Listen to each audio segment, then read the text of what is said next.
정봉주의 정치쇼. 안녕하세요. 마성의 중독성 정봉주의 정치쇼 정봉주입니다. 지금 이 시간 여러분이 가장 많이 찾아본 실시간 검색어 체크해봅니다. 병석 여자 이상화, 갑재는 메달이죠. 올림픽 3번 출전해서 3번 다 메달을 땄습니다. 안타까운 소식이 또 들어왔네요. 이란 여객기 65명 탄 이란 여객기가 산해 충돌, 탑승자 전원 사망했다는 소식입니다. 사고는 어제 난 거로 알려져 있고요.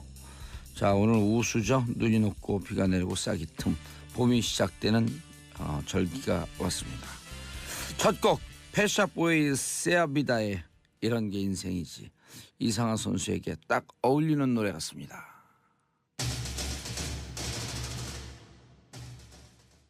정봉주의 정치쇼 1부 순서 들어가겠습니다. 자, 1부 뉴스 브리핑 누구신가요? 네, 안녕하십니까. 미디어오늘 정상근 기자입니다. 예, 미디어오늘 정상근 기자. 우리 방송 벌써 1년. 1년이요? 1년이 넘었나? 1년이 3월 6일인가 시작했으니까 1년이 가까이 오고 있네요. 정치쇼가요? 예. 네, 그렇군요. 1년 만에 이렇게 국민들에게 깊은 넓은 사랑을 받는 게 그 어려운 건데 어떻게 그걸 해냈지? PD와 작가들이 잘했나? 네, 그런 것 같습니다. 예. 이상한 선수 올림픽 3연패로 맞고요. 총 4번 출전했습니다. 2006년 토리노 올림픽에서는 여자 500m 깜짝 5위. 자, 이상하 제가 우리 딸이 또 쇼트트랙을 해갖고. 정말요? 예, 조금 했어요. 한 1년, 1년 반. 지금은 안 하시고요?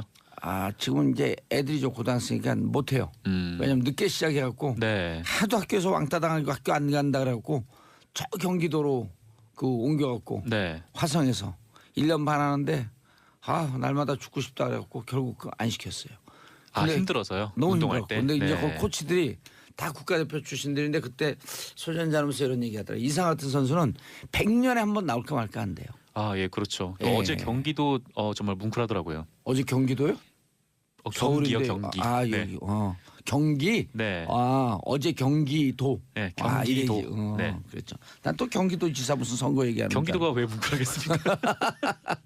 어제 삐끗했어요? 3코너에서 삐끗했다면서요? 3코너에서 뭔가 좀 살짝 빠져나갔다 그런 느낌이 딱 들더라고요. 나중에 인터뷰할 때 보니까 네네. 본인이 너무 빨라갖고 네. 이런 빠른 스피드감이 너무 오래간만이어서 좀 낯설다고 그 얘기하더라고. 그러니까 이제 그거 제어하지 못하고 네네. 쭉 튕겨나갔나 보죠. 네, 이번에 그 평창 얼음질이 굉장히 좋아가지고 네, 속도가 굉장히 잘 나온다고. 우리가 그렇더라고요. 그 강원도 주민들, 그 도민들, 네. 대한민국 국민들이 얼음에는 또 강하잖아요. 군사문화, 군사 독재는 꽤 오래 있었고 군인 보면 얼음.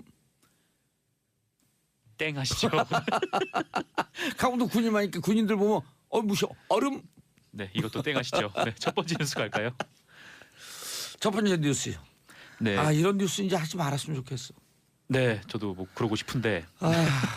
해도 너무해요 진짜. 이거 어떻게 이럴 수가 있지? 그렇습니다. 그 청취자분께 어떤 뉴스인지 말씀을 좀 드리면, 이 검찰이 삼성에 이어서 현대자동차도 그 다스 소송비를 지원한 정황을 파악하고 수사 중이다. 네, 이렇게 한겨레가 보도했습니다. 이 서울중앙지검 첨단수사 1부는 현대차가 2009년에 이 다스의 소송비를 대납하는 형식으로 100만 달러, 그러니까 우리 돈으로 약 10억 원 가량의 돈을 그 이명박 전 대통령에게 건넨 정황을 파악하고 수사 중이라고 밝혔는데요. 삼성이 다스의 소송 비용 약 40여억 원을 그 미국 대형 로펌 에이킹 건프에 송금을 했었잖아요. 근데 이것과 같은 방식으로 현대차도 지급을 했다라는 겁니다. 검찰은 이 돈 역시 지금 뇌물로 의심하고 있다고 하고요. 현대차는 이명박 전 대통령하고 뗄래야 뗄 수 없는 그런 관계인데, 그 이명박 전 대통령이 실소유하고 있는 것으로 보이는 다스가 바로 현대차에 납품하는 하청업체잖아요. 이 다스는 2004년에 연매출이 2,200억대였는데 2004년에 네, 2004년에 연매출이 2,200억. 2,200억. 그때도 많이 올라간 거예요. 그때도 많이 올라갔죠. 2002년서부터 올라가기 시작해요. 그렇죠. 2002년 서울시장이 되잖아요. 네, 이 2004년에 연매출이 2,200억대였는데 그때가 언제였냐면은 그 이명박 전 대통령이 서울시장 시절인 2004년에 이 도시계획 규정까지 바꿔가면서 이 양재동 현대차 사옥을 중축을 하도록 이 허가한 바 있던 그때입니다. 근데 그때 이후로 2,200억까지 매출이 좀 늘었다가 예.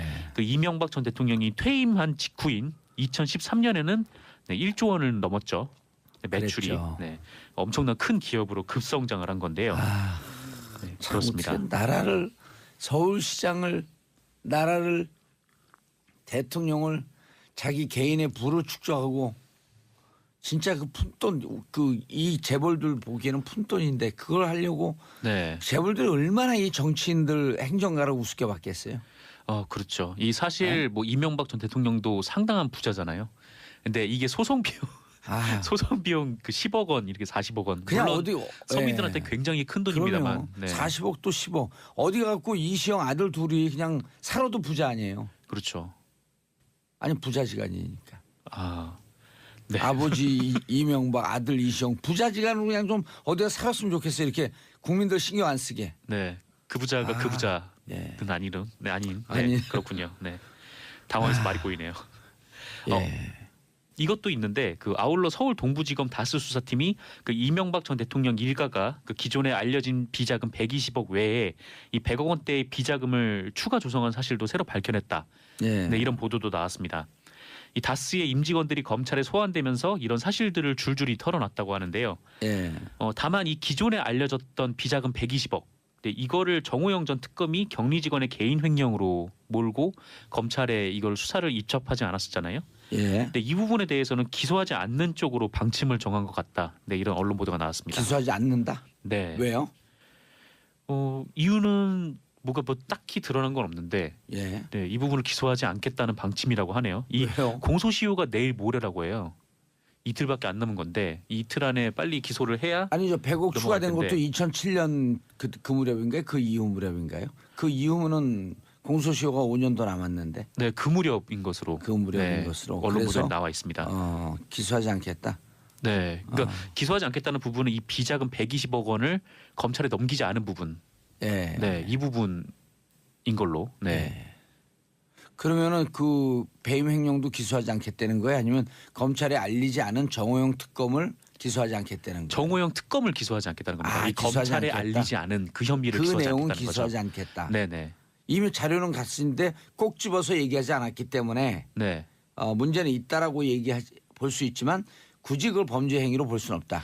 근데 사실 그것도 좀 의아한 거죠. 네, 네. 의아한데 어쨌든 뭐 검찰이 제 식구 감싸기다라고 비판하게 되면 할 리가 없죠. 네, 그렇습니다. 너무 깊이 들어간 건가요? 우리 사람들이 잘 이해를 못하는데 그냥 이렇게 통 짚고 넘어가면 그렇죠. 뭐 추가로 뒤에서 또 얘기를 하는 걸로 안 제가 할 알고 것 있어서. 같은데. 네. 아, 그 해요? 알겠습니다.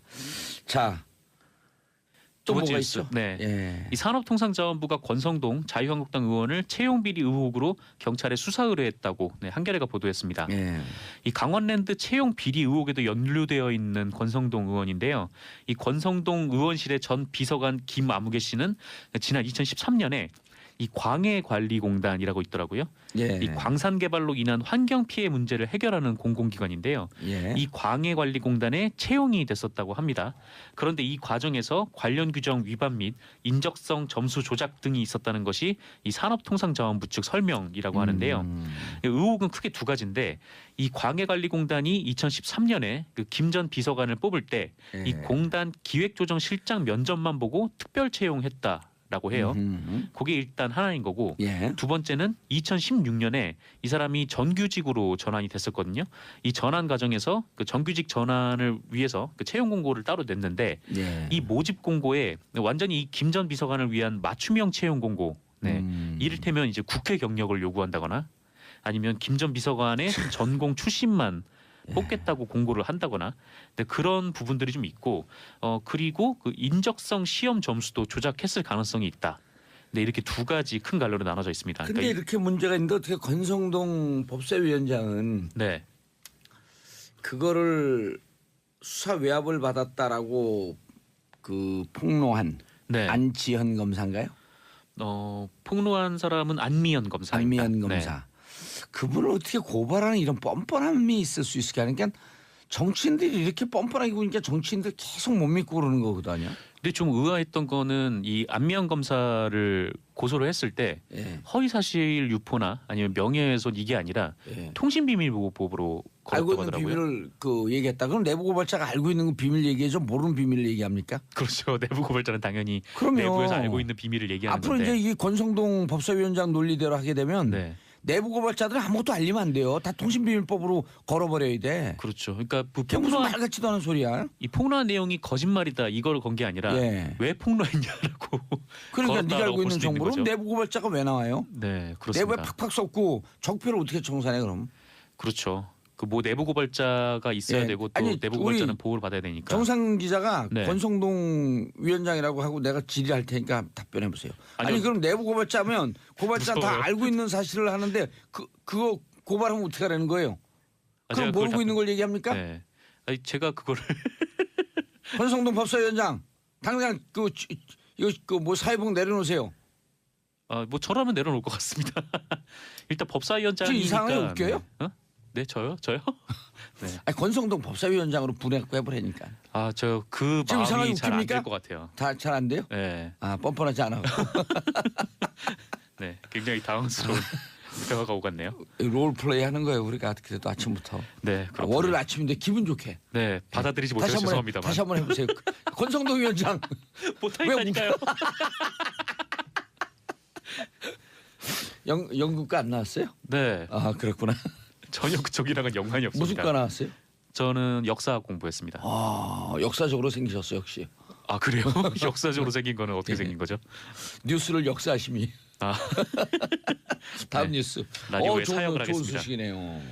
네, 예? 그 렉스 틸러슨 미국 국무장관이 북한의 대화 신호를 기다리고 있다라고 예. 밝혔습니다. 이 대화 북- 시그널을 기다리고 있다. 네, 북미 대화 가능성이 한층 높아진 것이죠. 어허. 이 틸러슨 국무장관은 현지 시간으로 17일 그 미국 CBS 방송에 그 60분이라는 프로그램이 있더라고요. 예. 이 프로그램에 출연을 해서 그 외교 수장으로서 내 역할은 우리가 채널을 열어놓고 있다는 사실을 북한이 알도록 하는 것이라면서 이 현 시점에서 그러니까 북한에게 할 말이 없어서 내가 많은 메시지를 보내진 않지만 그들이 대화할 준비가 됐다고 알려오는지는 유심히 듣고 있다라고 밝혔습니다. 다만 이제 틸러슨 장관은 우리는 그들에게 대화 필요성을 납득시키기 위해 그 당근책이 아닌 커다란 몽둥이를 사용하고 있다. 그러니까 미국과 동맹국들의 강력한 대북 제재 압박이 북한에 통하고 있다라고는 말했는데요. 예. 뭐 종합해 보면은 뭐 대북 압박 기조는 이어가지만 이 대화가 가능하니 북한에서 신호를 보내라 이런 뜻으로 읽힙니다. 그 신호가 어떤 신호인지는 네, 조금 더 두고 봐야겠지만요. 예. 틸러슨 장관은 지난 12일에도 그 북미 대화의 시기는 북한에 달렸다 이렇게 아하. 말하기도 했었고요.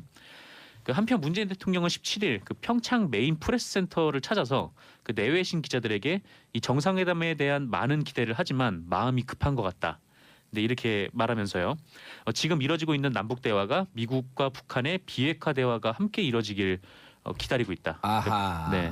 그러니까 북미 간에 먼저 대화가 좀 조성이 돼야. 예, 그럼 남북이 단독으로 정상회담을 가든다든지 하는 네. 과속 행보를 하지 않겠다. 그렇죠. 그리고 한미 간의 그 한미 공조, 네네. 한미 동맹 관계를 해치면서 혹은 오해를 사면서 갈 생각은 없다. 네, 그런 이런 뜻으로 뜻으로 보이고 받아들여지네. 있습니다. 예. 아무래도 미국과 북한의 대화가 같이 이루어지지 않으면은 성과가 한계가 좀 있을 수밖에 없으니까요. 그렇죠. 결국 종국적으로 남북 정상회담, 북미 회담 목적이 네. 북한의 핵을 폐기하자는 거 아니에요? 그렇죠. 핵을 폐기하고 뭐 남북과 뭐 평화 체제로 이렇게 돌아가면 그렇죠. 그 돌입을 하면 뭐 처음에는 더 이상 실험하지 않겠다. 네. 그렇지만 뭐 2단계, 3단계 갖고 종국적으로는 결국 핵 폐기 아니에요.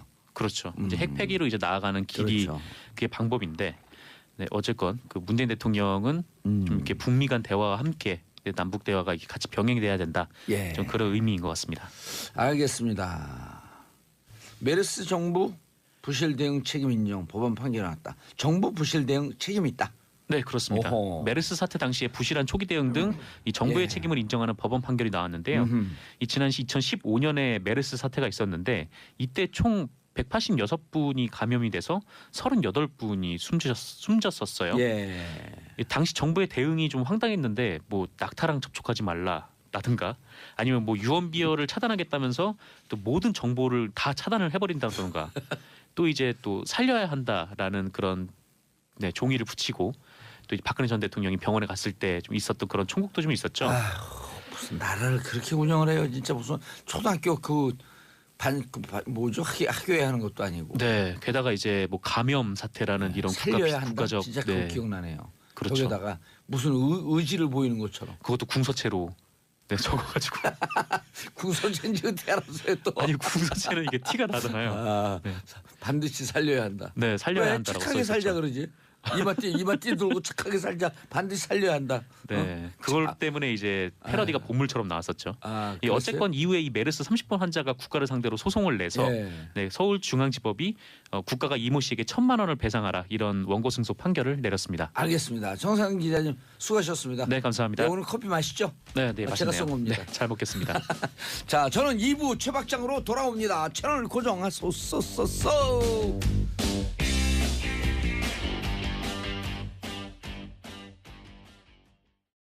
정봉재 정치쇼 2부 순서 들어가겠습니다.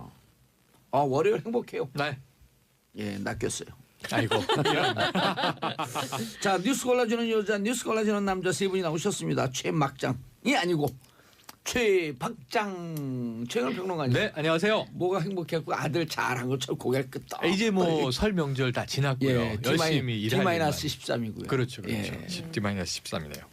뭐가요? 몰라요. D-7일 아니에요? 이제 폐막식. 이번 주에 폐막식은 딱 예. 일주일 남았습니다. 예. 정봉주의 운명 D-13. 자, 전윤성 기자님. 네, 안녕하세요. 예, 박현미 기자님. 네, 안녕하세요. 어느 자리 같은 박현미 기자님 엄청 빅 울트라 칭찬하더라고. 누가요? 목소리도 좋고. 네. 우리 아버지인가? 아니 그럼 친구분이 아버지세요? 왜요? 그리고 내용 좋고, 감사합니다. 비주얼 좋고. 감사합니다. 그래서 제가 가까이서 보면 더 좋다 그랬어요. 와. 예, 얼굴 빨개졌어요. 그래요. 예. 홍시 됐어요, 홍시. 그러니까요. 부끄럽네요. 예, 네. 박신대 홍시 됐어요. 어이쿠. 자, 월 없이 원할 수 있었던 연휴 어젯밤 이상한 선수입니다. 아쉬웠지만 아유, 아름다웠다. 안 아유, 하셨어요? 안 하셨어요. 하나도 안 하셨어요. 여기 써줬어요 이렇게 네. 좀 읽게 놔두세요. 나 네네네네. 아쉬웠지만 아름답죠. 이거 작가님께서 아쉬웠던 거지. 이 금지상주의자. 우리 작가님은 금지상주의자. 누명 씌우기. 1등만 좋아하는 세상. 그러니까. 아니, 그냥 이상화의 플레이를 계속 못 볼까봐 아쉬웠던 아니요, 거죠. 계속 맞아요. 나올 수 네. 있다. 근데 은퇴 안 할 것 같은 당장은 분위기. 아니지만. 네. 지금 30 넘었지 않아요? 아니요. 지금 29. 예. 29. 89년생. 계속 해도 되지 않을까요? 그런데 이게 아니 고다이라 금지상주의자 뭐라고 비판하면 네. 안 돼요. 그렇죠. 금지상주자. 금지상주자. 그런데 이 고다이라 선수는 86년생이에요. 이상화보다 3살 언니예요. 31살이죠. 근데 어떻게 네. 뒤늦게 코칭과 감독을 바꾸고 그 뒤늦게 빛이 났다 그래요? 네. 그 전성기가 뒤늦게 오는 선수들이 그럴 수 간혹 있죠. 있다고 네. 하더라고요. 네. 늦되는 사람들 있잖아요. 저를 보고 얘기하시네.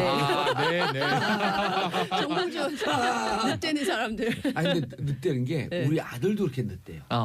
저희 그 집안의 내력에. 내력이거든요. 아. 그래서 그런 것을 커버하기 위해서 하나님께서 이렇게 동안을 주신 것 같아요. 지금 졸지의 동안으로 지금 내몰리신 야, 거군요. 고다이라를 또 야. 그렇게 가져가시네요. 네. 자신의 깔때기로 또 하나 이렇게 배워갑니다. 수렴을. 네. 대단합니다. 많이 배웁니다. 그거 내가 얘기했죠. 많이 부족해요, 여전히 우리는.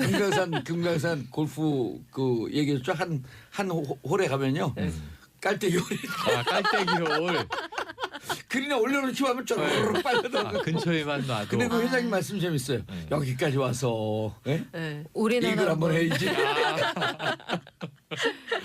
깔때기 좋은 거예요. 그렇죠. 네. 좋은 겁니다. 그 자, 어제 뭐 고다이라. 너무 아름다운 장면이었죠. 근데 저는 삐끗했어요 진짜. 삐끗은 안 했어요. 예. 보기에 삐끗은 안 했는데 이상화 선수가 본인만 아는 거예요. 뭐냐면 너무 강한 스피드를 스스로 주체하지 못해서 그건 너무 네, 강했다고. 마지막 코스에서 실수를 했다. 근데 거기서 속도를 줄였던 것 같아요.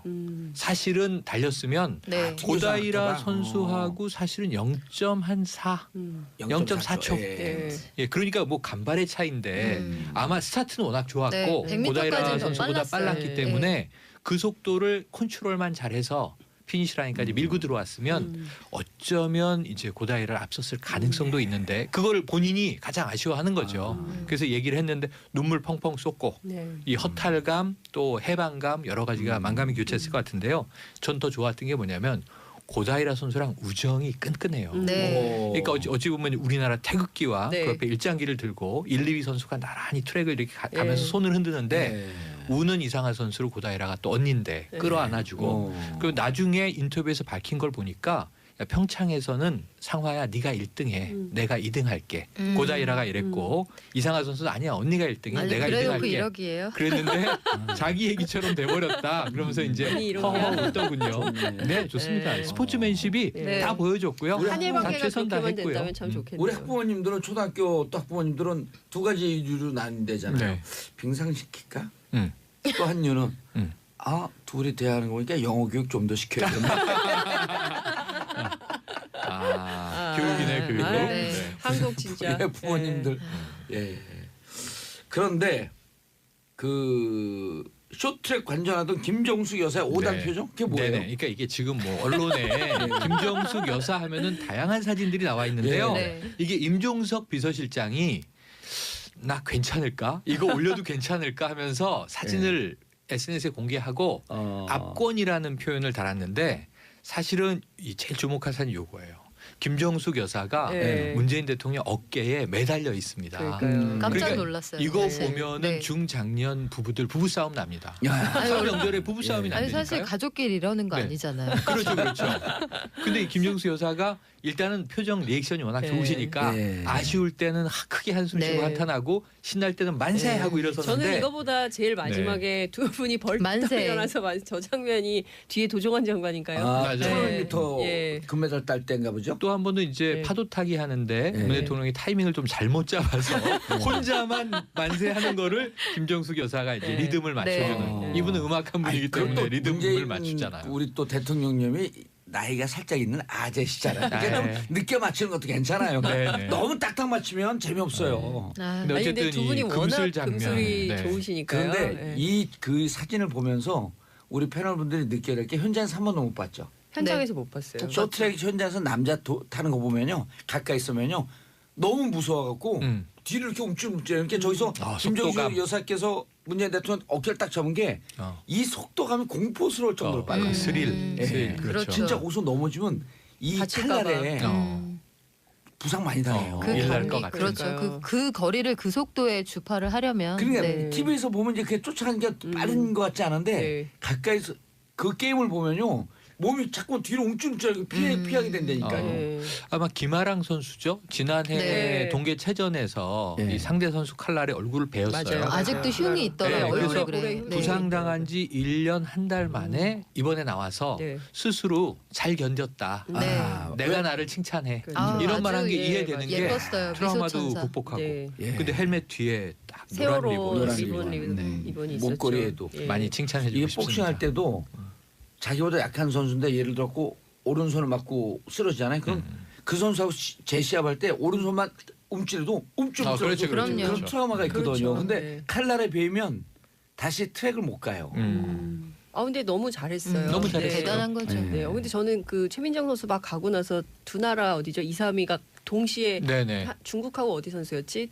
저는 저러다 진짜 대형 사고 나겠다 싶더라고요. 정말 팍 그게 아, 예, 둘 그러니까 다. 그 스펀지가 네. 1m 이 정도 깊잖아요. 중국 어. 캐나다 선수. 예, 네. 중국 캐나다 네. 선수. 저는 되게 많이 다쳤을 것 같아요.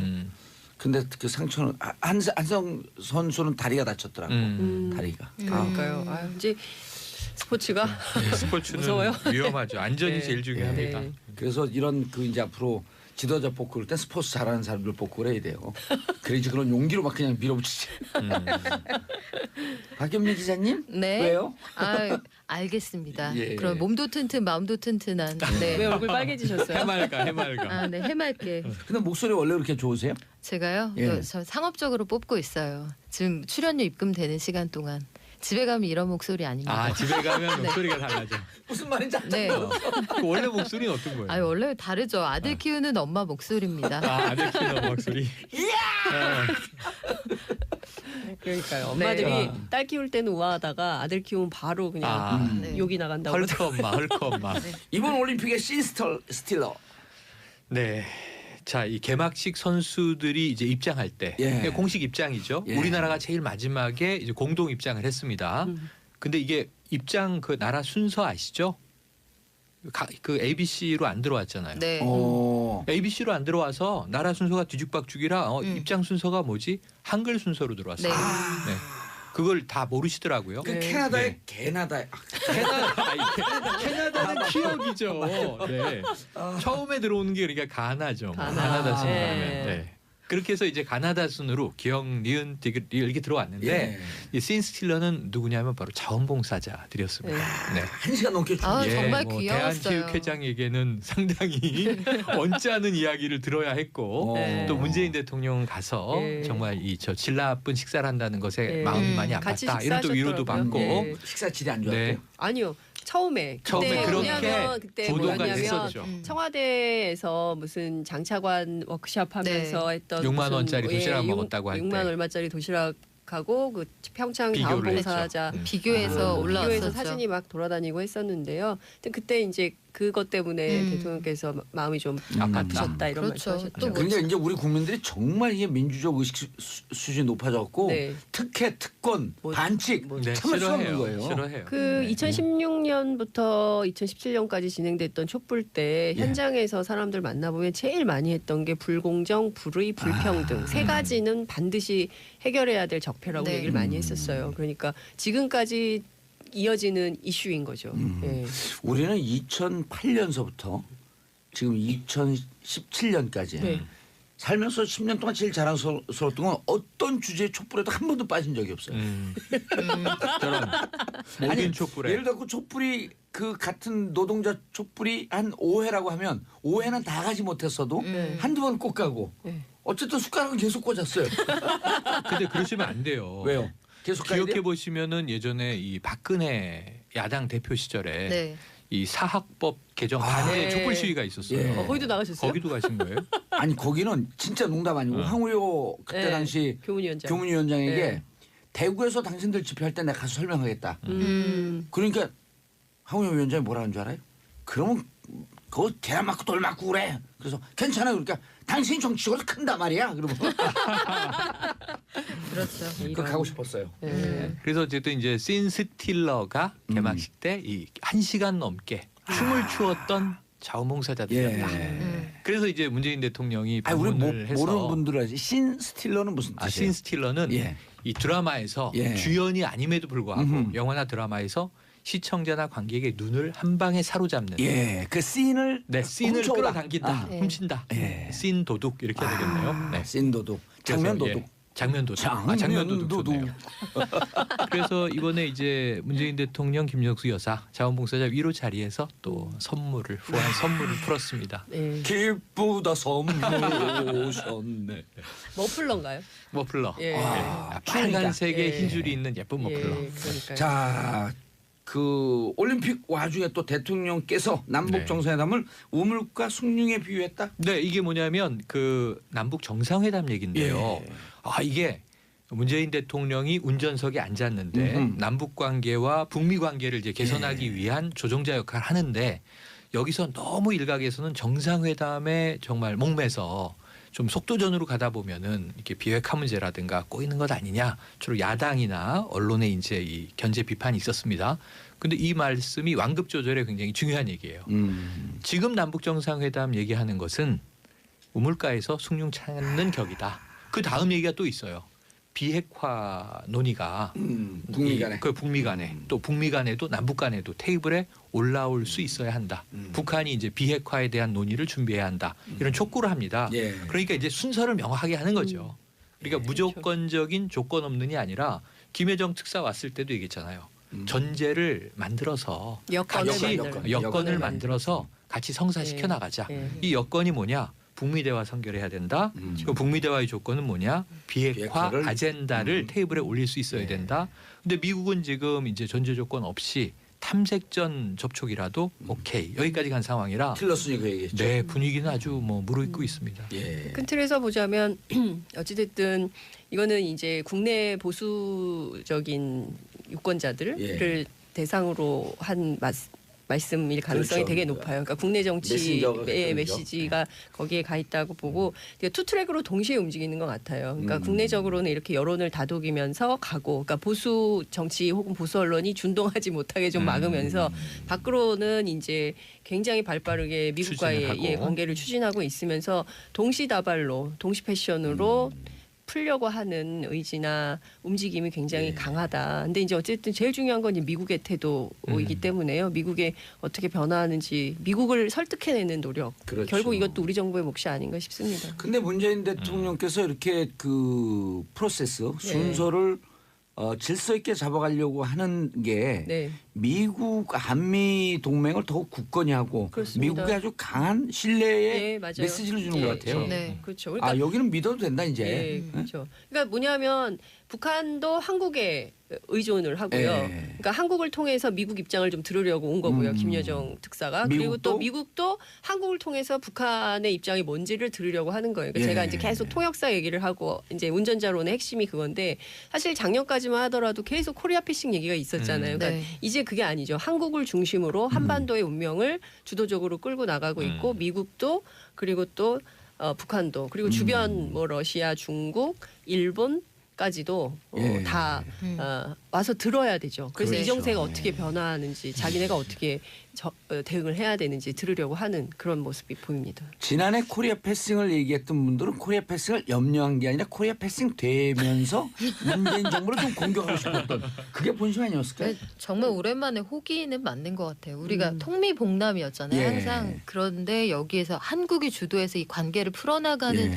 이런 한국이 정말 주연 자리를 꿰찬 게 아주 오랜만인 것 같고 문재인 대통령이 그 6.15 남북 공동선언의 그 시점 그 스케줄에 집착하지 않는다는 모습을 보여주신 건 굉장히 그 영리하고 현명한 전략인 것 같습니다. 그렇죠. 그리고 이제 그 전문가들 얘기 들으면 6.15 정상회담을 가려면 발표가 두세 달 전에 돼야 된다는 네. 거예요. 그렇죠. 예. 그럼 두세 달 전에 되려면 또 두세 달 정도 준비가 있어야 되니까 네. 5개월 정도 텀이 기본이 있어야 예, 되는 맞아요. 거거든요. 아마 8.15 네. 14 이 정도 되지 않을까 그렇죠, 싶어요. 예, 그 전에 여건을 만들어야죠. 그래서 남북관계 민간 교류도 대폭 확대하고 그렇죠. 군사회담도 해야 되고요. 그다음에 미국, 그다음에 북한, 또 러시아, 중국 이 주변에 육자 당사국들한테 다 특사 보내서 설명해야 되고요. 그러니까 평창 올림픽은 평창 올림픽이지만 그 이외의 외교 트랙은 굉장히 바쁘게 그러니까 움직여야 된다고 봅니다. 노무현 대통령 5년 동안 보니까 장관급 회담이 17차가 맞아요. 18차가 맞아요. 있더라고요. 예. 고위급 군사회담도 네. 병행해서 가고 예. 있고. 그 요즘 전문가들 얘기를 들으니까 통통 외교라 그러더라고. 통남 통미. 그렇죠. 그러니까 통외교. 통미 봉남이 복미 통남이 됐다가 네. 이제 통미 통남으로 흘러가는 과정이라 우리는 주연 자리 섰고 잘 가는데 6.15는 일단 무리가 있는 게 네. 6.15 이틀 전이 6.13 지방선거잖아요. 네. 이때 여야 정치권이 절대로 6.15에 주목 안 해요. 지금 죽고 사는 전쟁 치르기 바쁘지. 그러니까요. 그 개헌돼야 되잖아요. 맞아요. 근데 이걸 할 일이 너무 알겠습니다. 얘기는 많습니다. 자연스럽게 장윤성 기자의 주제로 슉 그래서요. 예. 슉. 지방선거가 넉 달도 안 남아서 예. 오늘 아침부터 굉장히 많은 언론들이 지방선거 분석을 좀 하고 있는데요. 사실상 선거 분위기는 이미 시작됐다 이렇게 봐도 과언이 아닌 것 같습니다. 17개 광역단체장 가운데 여당인 더불어민주당이 몇 개를 목표로 하느냐 굉장히 중요한데 예. 9곳 정도는 자신 있다. 플러스 알파. 예, 그리고 플러스 알파. 그래서 여론지표상으로 보면 한 13곳 정도까지도 가능하지 않겠냐. 그렇지만 9석으로 아주 보수적으로 네네네. 전망을 잡았다. 하고 있습니다. 그러니까 9 플러스 알파니까요. 어디까지 갈지는 시민의 선택에 달린 그렇죠. 거겠죠. 그동안 또 민주당이 어떤 전략으로 접근하느냐 굉장히 중요할 텐데요. 큰 틀에서 보면 정당이 5개이기 때문에 다자구도인 것처럼 보여요. 예. 그렇지만 내용상으로 보면은 1대1 구도가 될 가능성이 굉장히 높다고 맞아요. 보여집니다. 그래서 민주당 대 그 밖의 정당 이렇게 될 가능성이 있고요. 특히 인물론이 굉장히 중요한데 보수 야당의 경우에는 인물난이거든요. 인물론으로 돌파를 해야 되는데 인물이 없어요. 그리고 추천하는 사람들이 대체로 고사하는 분위기예요. 그래서 홍준표 대표가 대구에서는 경선을 하지만 그 밖의 지역은 전부 전략공천을 한다 그래서 막판까지 어떤 사람이 후보로 나올지. 선정될지는 굉장히 아마 요걸로 밀당을 하지 않을까 자유한국당이 이제 이런 생각이 좀 듭니다. 그리고 지방선거와 동시에 2가지 선거인데 개헌을 할지 말지 이것도 굉장히 중요한 포인트이고요.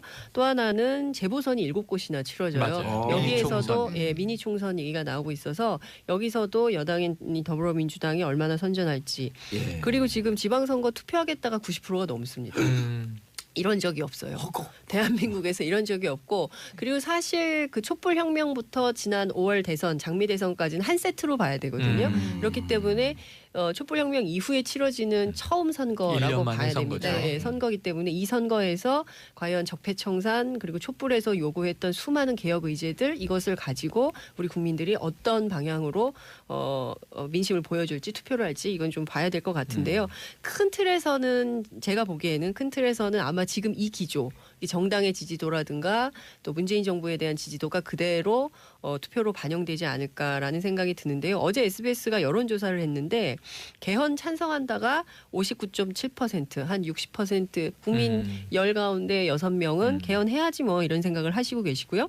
권력 구조는 국회에서는 뭐 내각제 그다음에 뭐 이연집정부제 얘기를 하고 있지만 국민들은 4년 중임제를 64.7% 지지하는 걸로 확인이 좀 됐습니다. 왜냐하면 이게 5년 단임제로 하다 보니까 좀 연속성, 정책의 연속성 이런 게 없기 때문에 4년 중임제로 해서 중간 선거해서 신임 투표를 하고 그다음에 미국식이죠. 미국식이죠. 예. 이렇게 가는 게 좋겠다라고 생각을 하는 것 같습니다. 예. 그러니까 큰 틀에서 보자면 어찌됐든 제일 중요한 게 그동안 우리 선거하면 그 쫙 나오잖아요. 그 빨간색, 파란색 예산. 색깔도 네. 동서가 쫙 갈리는데 이번에는 이번에도 그렇게 될까? 그것은 아닐 것 같다라는 거죠. 왜냐하면 PK가 굉장히 많이 바뀌었어요. 그러니까 2016년 총선부터 이 흐름이 나타나거든요. 아하. 그러니까 그동안은 사실 새누리당 독식이었던 영남 그 PK 지역, 부산 경남 지역에 민주당의 깃발이 굉장히 많이 꽂히기 시작을 하고 오늘 아침 확인해 본 바에 따르면 김경수 의원도 경남지사에 나갈 뜻을 밝히고 있는 걸로 예. 확인 좀 되고 있어요. 그러면 결과적으로는 경남 혹은 부산 이 둘 가운데 하나는 민주당이 하겠다 이런 주장을 하고 있거든요. 그럼 새누리당 아니 뭐죠? 영어로는 both of them. 예. 그리고 저 뭐죠? 자유한국당의 경우에는 굉장히 그 설당이 점점 좁아지게 되는 거죠. 그러니까 큰 틀에서 보면 지방선거에서 홍준표 대표가 6곳인가요? 예. 하지 못하면 본인 맞아요. 물러나겠다고 하는데 수성 예, 수성 전략이라고 했는데 이제 대구 얘기로만 쏙 빠졌죠. 어려울 것 같아요. 그래서 아마도 이번 선거는 그 홍준표 대표의 명운이 걸린 선거다 예. 이렇게 볼 수가 있을 것 같아요. 광고 들어야 되죠? 아니요. 광고 들으셔야 되네. 명절 때 예. 바미당이 사라졌대요. 아, 네. 주제가. 네. 그래서 바른미래당. 이번 주에 바른미래당에서 네. 서울시장과 관련된 무슨 결정적 특단의 선언을 모발 할 것 조치를 같다. 예, 예. 라는 보도가 예측이 있습니다. 예. 최 박장 3부에 계속할까요? 여기서 끝낼까요? 그냥? 아, 계속해야죠. 계속해야 돼요. 알겠습니다. 광고 듣고 돌아오겠습니다. 채널 고정 소스.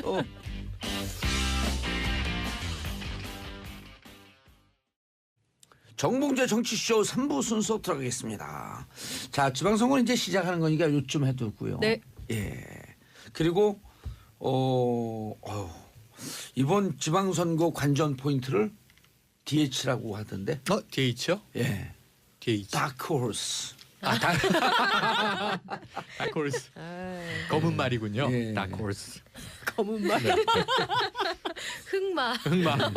그거 보니까 우리 영어 배울 때 왜 다크호스라고 그랬나 봤더니 흑마가 특이하고 네. 흑마가 다 힘이 좋다는 거예요. 아, 저는 파인 땡큐 앤드류라고 배웠는데 연음이 중요하다고. 연음이. 파인 땡큐 앤드류. 앤드류. 그래서 영어 이름을 처음 질 때 한국 사람들이 앤드류. 아 그래서 우리는 기분 나빠도 누가 물어보면 항상 파인 땡큐 앤드류잖아요. 그렇지. 예.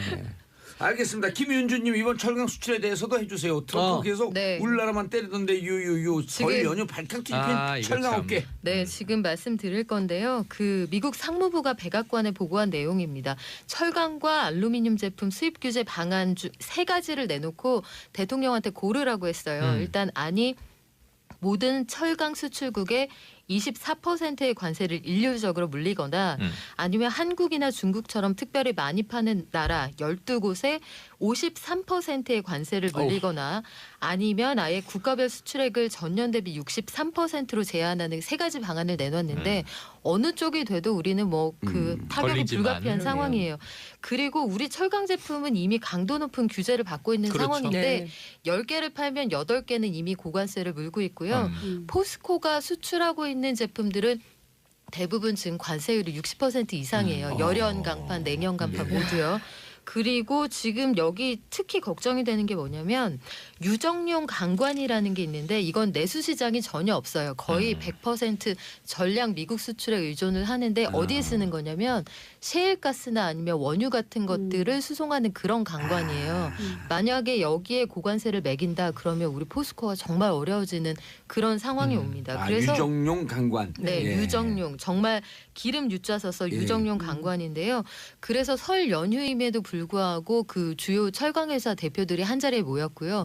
그 백운규 산업부 장관 주재로 회의를 열었는데 사실은 회의를 해도 이게 뾰족 수가 없는 그렇죠. 상황이에요. 없죠. 첫 번째는 지금 이 모든 사달이 벌어진 게 우리가 지금 이문열 소설로 치자면 우리들의 일그러진 영웅에서 엄석대 치하에 있는 거잖아요.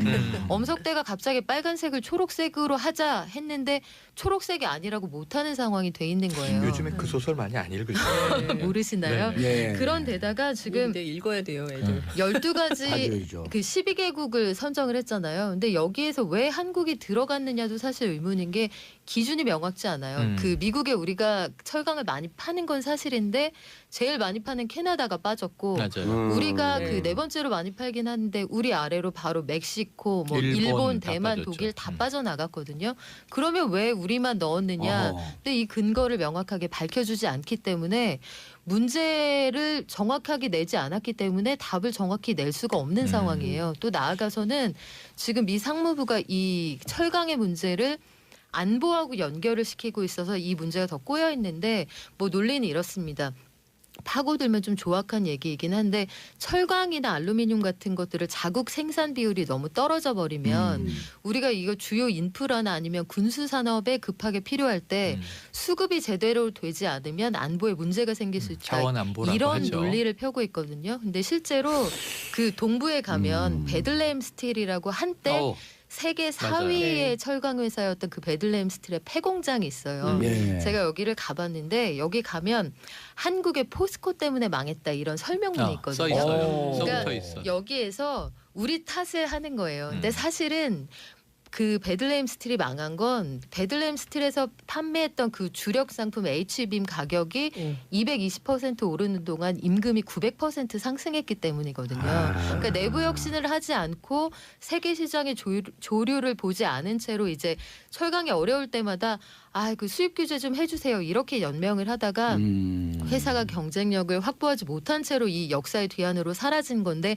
누군가 탓할 사람이 필요하잖아요. 많은 사냥이 필요했던 거죠. 그렇죠. 그 대상이 작은 나라 한국의 포스코였던 거예요. 그래서 그 동네에 가면 여전히 한국 사람들 때문에 우리 동네 경기가 이렇게 됐어. 이렇게 믿고 있는 올드보이들이 꽤 많습니다. 그러겠죠. 네. 그래서 제가 작년에 그 장면들을 보고 꽤 놀랐는데 근데 상황이 타개하기가 만만치는 않은 상황이에요. 그리고 지금 앞서서 나온 그 남북 관계가 풀려가는 이런 상황들을 보면 아마 해빙기에서 그 북미 간의 대화가 이루어질 때 미국이 이런 경제 문제들을 지렛대로 이용하려고 들 그 개연성이 다분하거든요. 이미 조짐이 마치 나타나고 있죠. 돈을 주고 남북 관계를 사라 이렇게 압박하는 듯한 이런 분위기를 조성하고 있기 때문에 우리 정부가 선택할 수 있는 선택지가 사실 만만치가 않습니다.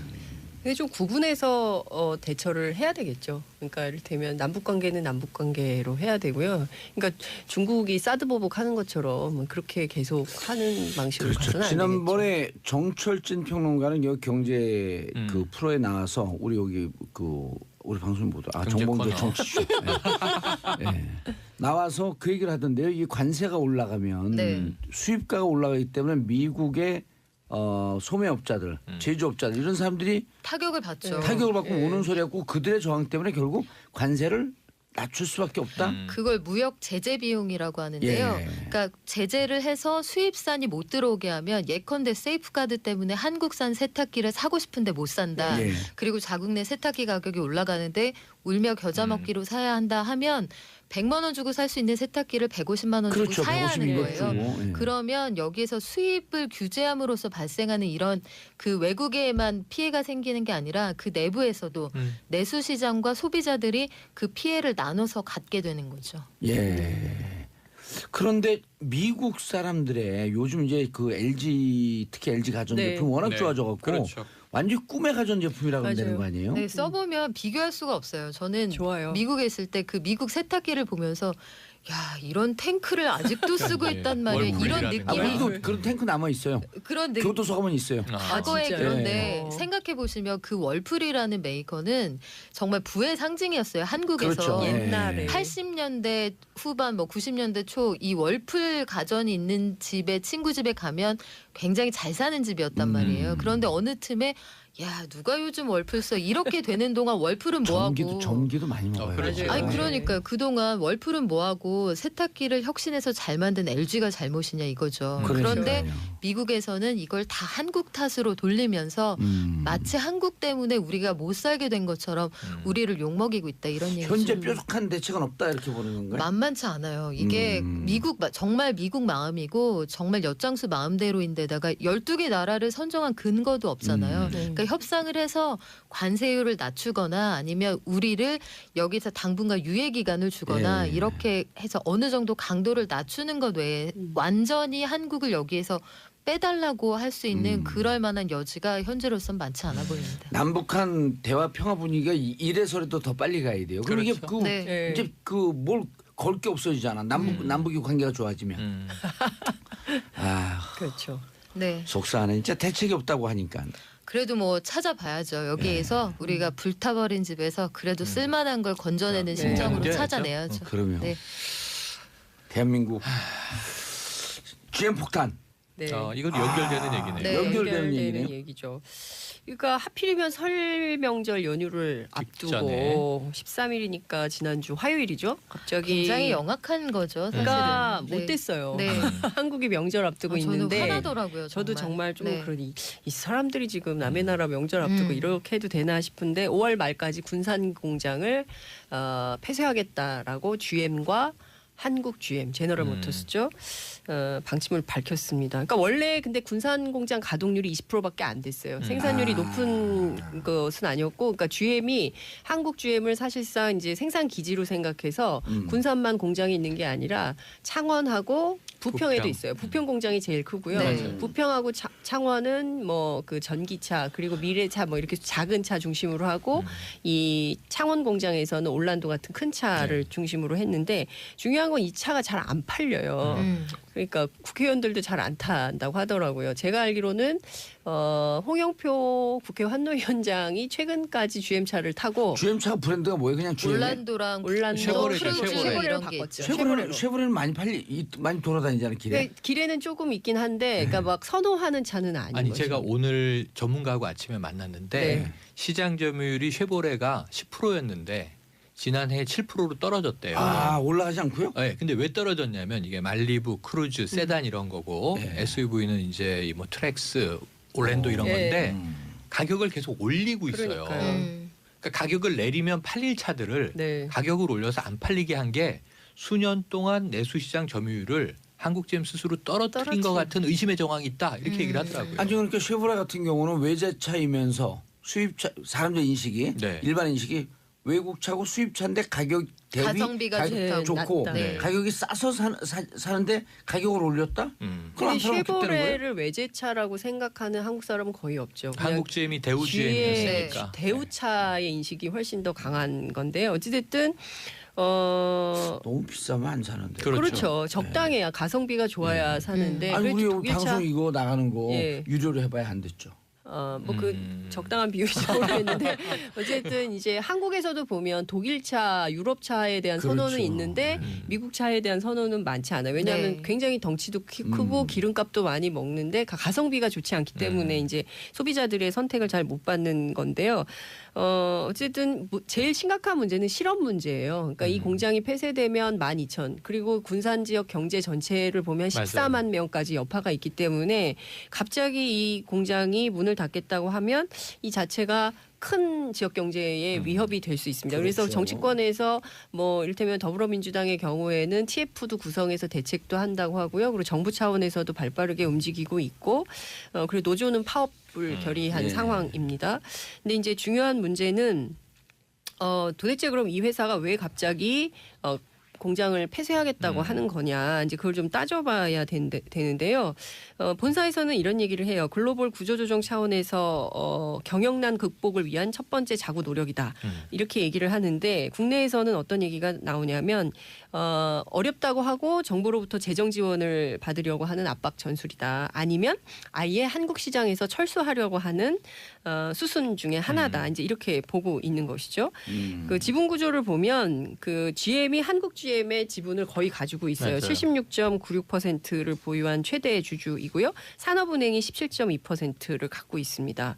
최근 4년간 계속 판매가 안 됐어요. 판매 부진이 됐고 실적이 나빠서 누적 적자가 2조 6천억 원이나 돼요. 그러니까 지금 GM이 요구하는 거는 빨리 큰 돈을 꿔줘라. 대규모 출자를 요구하고 있고요. 금융 지원을 해달라고 하는데 그리고 산업은행하고 정부가 유상증자에 참여를 해라. 이렇게 요구를 하고 있습니다. 근데 계속 적자 나는 회사에 앞서 말씀해 주신 대로 제값을 상식적으로 하는 게 아니라 굉장히 가격을 높여놓고 이사를 사라고 하니 소비자들이 안 사는데 그리고 내부의 경영이 왜 부실이 되는지 경영 부실에 대한 정확한 원인 파악도 안 되는데 돈 달라고 한다고 우리 국민 세금을 계속 넣어야 되냐? 이건 밑 빠진 독에 물 붓기 그렇죠. 아니냐? 이거 안 된다라는 얘기가 나오고 있는 상황입니다. 근데 문제는 이렇게 한국 GM 자체에 대한 문제가 크고 부실 경영의 원인이 뭔지 그리고 또 굉장히 얘기가 많이 나오는 게 한국 GM에 대해서 미국 본사가 돈을 꿔주고 고리대금을 맞아요. 받았어요. 네. 그래서 그러니까 그 굉장히 그 이자가 높아요. 근데 3% 4%에서 5% 사이까지 받거든요. 그러니까 내부에서 거래하면서 이렇게 고리대금으로 받는 경우가 없는데 이게 말이 되냐 이런 얘기도 나오고요. 그러니까 여러 가지 지금 따져봐야 돼서 정부가 실사하겠다는 입장을 밝혔어요. 그래서 이 회사의 부실의 원인이 정확히 뭔지 이걸 좀 밝히고 그 다음에 대책을 세우겠다고 하는데 좀 고의성이 많이 보이네요. 그래서 먹튀 논란이 있는 그래서 거예요. 먹튀 아니냐라는 그래서 의심이 쌍용차하고 지금 똑같다. 커지는 거죠. 그래서 쌍용차 때 그 상하이 자동차가 먹튀했던 거하고 기술만 빼돌리고 그렇죠. 싹 네. 네. 똑같이 하겠다는 거 아니냐 이런 식으로 우리가 당해서는 안 된다라는 얘기가 계속 나오고 있는데 예. 문제는 정치권이에요. 이게 정치권으로 훅 갔거든요. 그래서 일단은 이제 지역 경제가 걸려 있는 그 군산 지역 호남에 이제 그 국회의원들이 나서서 그 입장문도 발표하고 뭐 이러고 있는데 자유한국당의 경우에는 이런 얘기를 하고 있어요. 정부가 좌고우면하고 있어서 적절하게 대처를 못 해가지고 한 이 정부 책임이 크다. 실기했다고 네, 주장을 하는 거죠. 모든 문제는 문재인 정부 탓이다 이렇게 주장을 하고 있습니다. 트럼프와 비슷한 총기 사고 나니까 예? 민주당 탓이라고. 네, 근데 이제 반면 민주당은 굉장히 무책임한 태도고 노동자 일자리하고 지역 경제를 볼모로 해서 정부를 협박해도 되냐. 일방적이고 무책임한 경영 태도는 이거 안 된다. 강력하게 성토를 하고 있습니다. 바른미래당의 김관영 의원 같은 경우는 전북과 군산시가 그동안 GM에 흘린 피땀을 잊고 있는지 묻고 싶다. 그러니까 굉장히 그 의표를 찌르는 비판이기도 한 거죠. 그리고 민평당은 호남 지역 예. 정당이잖아요. 그러니까 여기서도 논평이 나오는데 김관영은 바른미래당으로 바른미래당으로 갔어요. 예. 그 GM 군산 공장 회생 대책을 최우선으로 논의를 좀 해주라 이런 입장을 내기는 했는데 정부가 지원을 검토하기 전에 GM의 공장 폐쇄 철회를 우선 요구를 해야 된다 이런 주장을 하고 있고요. 그리고 고용정책기본법에 따라서 군산 자체를 특별 고용 재난 지역으로 지정해서 지원 종합 대책을 수립해야 된다. 이제 이런 얘기가 나오고 있습니다. 앞서 이제 얘기한 것처럼 한국 GM이 매출 대비 원가율이 높다. 2009년부터 90%가 넘었어요. 그러니까 이를테면 자동차 한 대에 3천만 원이면 원가가 2,700만 원이라는 거예요. 그러니 이 회사의 수익이 날리가 남리가 없는 없죠. 거죠. 그러니까 거기다 또 이자도 내야 되고. 그렇지 이자도 내야 네. 되죠. 이 구조가 10년 동안 방치가 된 거예요. 그러니까 사실상 이런 방식으로 마구 경영을 하고 그런데도 책임은 지지 않고 모든 책임을 정부에 떠넘기는 한국 GM과 GM이 올바른가에 대해서는 판단을 해봐야 되는 상황인데요. 어쨌든 내부에서는 이제 그 통상 문제도 심각하고 그리고 또 한미 FTA 관련해서도 그렇고 미국의 전반적인 압박이 오고 있는 거 아닌가라고 해서 긴장하면서 이 상황을 좀 봐야 되는 거 아닌가 이게 싶습니다. 심각한 문제가 한국 GM과 글로벌 GM의 네. 이게 먹튀냐 아니냐, 그렇죠. 회생 가능한 거냐 아니냐. 네. 그 지금 공적 자금을 투입한다면 실사를 우선해야 된다. 그렇죠. 이 김동연 부총리 입장인데 이 GM은 오늘 아침 보도를 보면은 실사 그거 영업기밀이라 네, 공개할 안 수 돼. 없는데 그러면은 장부도 못 열어보고 뭐 몇천억을 넣으라는 얘기니까 말이 안 그러니까요. 되는데 이게 제일 민감한 게 갑자기 백악관으로 뻥 튀어서 네. 한국 GM 이 군산공장 폐쇄 결정을 트럼프 미국 대통령이 반기고 있습니다. 트럼프가 미국 대통령이 아니었으면 못 들었을 소식이다. 그러니까 네. 한국 디트로이트로 GM이 온다. 문 닫으면 일자리가 디트로이트로 온다. 오고 있다. 좋은 그들이, 소식. 예. 이게 심각한 GM이 거예요. GM이 벌써 디트로이트로 돌아오고 있다. 그래요. 근데 그리고 무섭죠, 한미 FTA를 사실. 공정하게 무섭죠. 협상하거나 우리는 폐기할 거다. 이제 이런 얘기를 했죠. 아니 그러면서 온갖 막말을 하지만 결국은 미국의 이익에 부합한 것들을 다 순서대로 얻어내고 있잖아요. 그렇죠. 그런 면에서 트럼프가 정말 무섭고 어찌 보면 정치적인 귀재일 수도 있다는 생각이 드는 게 이 와중에도 챙길 건 다 챙겨가고 저는 역사상 이런 지행 합의의 리더는 본 적이 없는 것 같아요. 말을 근데 맺으면 문제는 미국의 리더가 어떤 뭐 세계 경찰 국가 네. 글로벌 리더기 때문에 항상 협조나 그렇죠. 상생을 얘기했는데 대놓고 아메리카 퍼스트를 퍼스트 이렇게 하는 전략 사람은 지금은 없었던 거지. 미국 우선주의만 얘기. 품위를 내려놓은 시대라서 그렇죠. 품위를 제껴놓고 논의를 시작해야 되는 이 판을 어떻게 봐야 하는 것이냐인데 사실 산업은행이 이 와중에 여기에 5천억을 추가로 출자한다고 당장 살아날 것 살아나겠느냐? 같지도 않고 맞아요. 영원히 안 살아요. 이게 뭐, 끝도 예. 아닐 것이기 때문에 부실은 2조가 사실은 넘기 때문에 국민 여론은 이걸 이렇게 들어가야 하느냐에 대해 퀘스천 마크가 커요. 그런 상황인데 당장 군산 경제의 지금 그 군산 지역 경제의 GDP를 놓고 보면 군산 지역 경제에서 그 수출량의 한 10%를 GM이 해왔다는 거예요. 그 굉장히 큰 양이고 저도 군산 출신 친구가 있거든요. 여기는 아버지부터 시작해서 오빠들 본인 이 직간접적으로 다 군산- 하다못해 고물상까지 연결이 된다는 네. 거예요. 그러겠죠. GM이 네. 어려워지면 고물상 경기까지 어려워진다는 건데 군산의 정선이 이렇더라고요. 이렇게 이런 식으로 안 그래도 한 달에 한 5일 6일밖에 안 돌리던 공장이 언제 산소호흡기를 떼느냐 솔직히 시간 그렇죠. 문제였다. 그 우리를 볼모로 삼고 자꾸 정부를 이렇게 압박하는 이런 게 좋지 않고 우리도 너무 불안하니까 나가려면 빨리 나가고 그 정부가 5천억 있으면 5천억을 가지고 다른 대안을 그렇죠. 신산업을 시작을 해야죠. 그게 맞아요. 군산의 여론이에요, 네. 사실은. 그러니까 구분해서 혹은 대처를 신산업 해야 아이디어 되는 없으면 거죠. 언제든지 줘요 우리가 또. 아니 근데 이게 지금 여야 문제가 아닌 게 네. 군산 가지고 난리치잖아요. 네. 창원 부평도 폐쇄하면 그렇죠. 어쩔 겁니까? 네. 창원 지금 영남이고 예. 부평은 수도권인데 그렇죠. 그러니까요. 지금 이게 전북 문제만이 아니고 네. 보령에도 있어요. 네. 공장이 4개인데 이게 다 이제 한국 GM이 철수해버리면 지난해까지 유럽에서 철수했고요. 그렇죠. GM이 예. 인도네시아, 예. 남아공, 태국 여기서 이제 인도네시아 예. 다 철수했어요. 아유, 사양하는 기업은 그렇죠. 나가야 네. 돼요. 그럼 우리도 지금 이게 예정된 시나리오일 수 있어요. 맞아요. 그럼요. 휘둘릴 그러니까 필요가 사실은 없어요. 핵심은 GM이 한국에서 철수한다는 거예요. 그러니까 전문가들의 얘기를 좀 들어보면 대전제를 세워놓은 예, 거죠. 대전제를 세워놓고 핵심은 하나씩 이거예요. GM이 예. 차를 후지게 만들었고 안 팔린다는 안 거예요. 그렇죠. 음. 맞아요. 그게 핵심이에요. 안 팔리는 차를 뭐 우리가 생돈 내고 사줍니까 억지로? 그렇죠. 그거죠. 그거랑 똑같은 거예요. 예. 지금 5천억 넣겠다라고 하는 것은 안 팔리는 차를 억지로 국민들이 사려는 거예요. 근데 그럴 필요 없다는 미쳤어 거죠. 내가 내도 되고 왜 사? 그렇죠. 그러니까, 그래서 네. 이거는 GM의 문제는 GM의 문제로 보고 그리고 실사에 협조해야죠. 자기들이 어려워서 돈 맞아요. 달라고 하면 왜 어려운지 들여다보고 그렇죠, 그렇죠. 들여다봐서 개선 계획도 내용상으로 내야 되고. 줘야 되는 상황이면 주는 거고 회생 가능하면 도와주는 거고 그렇지 GM 않으면 도움 안 되는 거죠. GM이 이런 뜻이에요. 그 사장이 남자니까 고맨 가라 이 사람아. 아, 가 이 고맨? 사람아. GM 고맨 가 이 사람아. 한국 GM CEO는 남성이 맞고 네. 미국 글로벌 GM CEO는 여성입니다. 네. 아니 그러니까 봐요. 고맨 가 이 고맨. 사람아. 아니, 그렇게 얘기하고 젠틀맨이 싶은데 아니었군요. 일자리 때문에 그러는 거죠. 아니 그래서 뭐. 이런 아니, 그러니까 거죠. 지금 그 예를 일자리를 들어서 새롭게 새로운 네. 시장을 만들어놓은 거죠. 아니, 그러니까 자동차와 이게 관련해서. 어쩔 수 없는 거라면 이게 쌍용차의 재판이라고 하는 게 10년 전에 네. 상하이 자동차가 쌍용을 사잖아요. 예. 먹튀하잖아요. 네. 그러니까 정부에 돈 달라고 그때도 그랬어요. 네. 그러니까 정부가 그럼 상하이 본사가 지원하면 정부도 매칭 펀드로 네. 지원하겠다. 예. 본사는 지원 안 하고 네. 정부 공적 자금만 내놔라. 그랬다가 결국은 매각하고 먹튀를 했는데 자동차 기술은 6천억 원어치를 가져간 거 아니에요. 그렇죠. 그러니까요. 맞아요. 그래서 방황하다가 쌍용차 이 해고 근로자들 얼마나 고생했어요. 맞아요. 반올림이 생기고 하는 과정을 정말 보면 고생 트라우마 많이 치료 하시는 아직까지 하고 있는데 네. 마힌드라 그룹이 사서 예. 티볼리 나오고 예. 상생을 이제 하고 있잖아요. 예. 삼성자동차도 표류하다가 르노 삼성이 됐는데 그렇죠. 지금 상생 모델로 자리 잡았거든요. 네. 근데 지금 한국 GM이 또 똑같은 짓을 하는 거예요. 그러니까 이거는 아니, 이게 우리 새로운 고유 대안을 독자 그 찾아야 기술도 있기 때문에 고유 브랜드 지금 말씀하셨듯이 고유 브랜드로 갈 수 있는 길도 있고 그렇죠. 아니 가려면 가려는 네. 거예요. 네. 그러면 우리 투입할 돈을 갖고 일정 기간 동안 기본소득 보장을 해주는 거야. 네. 그럴 때 돈 그렇죠. 쓰는 거예요. 그렇죠. 맞아요. 기본소득 보장을 2년이고 3년이고 하면서 해주고. 그 동안에 네. 나머지 여분의 돈으로 새로운 기업을 살리는 거죠.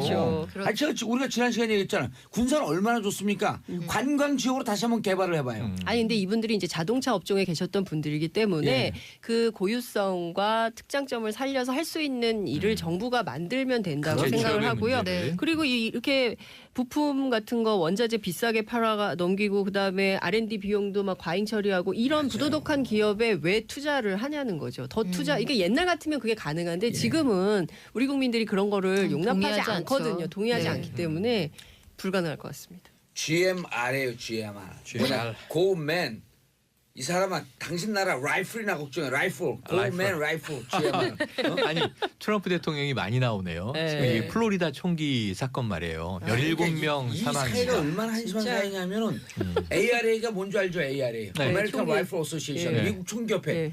제일 로비력이 센데 맞아요. 거기서 돈 받아먹느라고 이 총기 규제를 못하는 거 아니에요? 그러니까요. 아니, 그래서 이게 무서운 일인데. 총기 관리 어쨌든. 시간이 얼마 없어요. 자, 근데 플로리다 파크랜드의 스톤맨 더글라스 고교 17명이 14일 날 총기 네. 난사로 네. 사망했습니다. 이 정부 입장은 이래요. 이 총기를 쏜 이 정신병의 문제다. 개인의 문제로 치부하는 여기서 거죠. 지금 이게 말이 안 이 되는 거죠. 생존자 학생들이 네. 시위를 열었어요. 네. 그 생생한 장면이 있는데 믿지 않는다예요.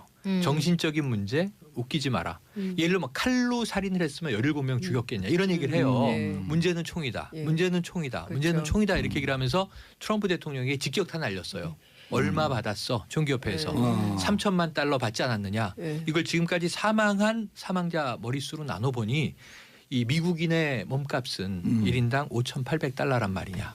이런 얘기를 고등학생들이 하고 있으면서 이 고교생들이 지금 이제 워싱턴 DC에 시위를 예고했어요. 예. 제가 보기엔 이 총기 문제 때문에 심각해요. 고교생들이 우리나라의 중고딩 혁명당 예. 촛불 시위에 중고생 이제 혁명당 시발점이 있죠. 됐던 예. 것처럼 이거 제가 보기엔 만만치 않습니다. 네. 그럼 이제 사태가. 우리가 여기서 할 수 있는 일은 딱 두 가지예요. 2008년도 소고기 촛불을 주도했던 분들, 예. 그 중고등학생 중에 확연하네요. 수련된 사람들, 아니 그분들 중에 한 그때 살짝 실패했으니까 15명. 네. 그다음에 2016년, 2017년 촛불 주도했던 분들 85명 네. 선발해서 네. 이거 우리가 보네요. 아니 우리 국민들 선거받고 주는 네. 거예요. 가서 미국 가서 100명이 촛불의 진가를 가르쳐주고 와라. 촛불 원정대 촛불 원 포인트 레슨. 과외 아니, 또 근데 대한민국 아니에요. 그 학생들이 똑같아요. 그 세월호 때도 아이들이 막 신고하잖아요. 네. 근데 이번에도 애들이 신고를 했어요. FBI 이런데. 맞아요. 근데 다 무시했죠. 무시했거든요. 그러니까 네. 이것을 뭐 그 총의 문제가 아니라 마치 그 학생의 개인의 문제인 것처럼 하는 것은 미국 사회가 이제 미국 사회도 받아들이기 어려울 것 같아요. 그러면 촛불의 힘을 이거 캔들 레볼루션 네. CR CCR 시빌 캔들 레볼루션 CCR 노래 없나요? CCR 노래 하나. 자, 세 분 인사하시고요. 끝났어요. 인사하세요. 이제. 네, 고맙습니다. 네, 감사합니다. 저는 정두원 정태근 의원이 기다려 4부 보수의 품격으로 돌아옵니다. 채널 고정하소서소소.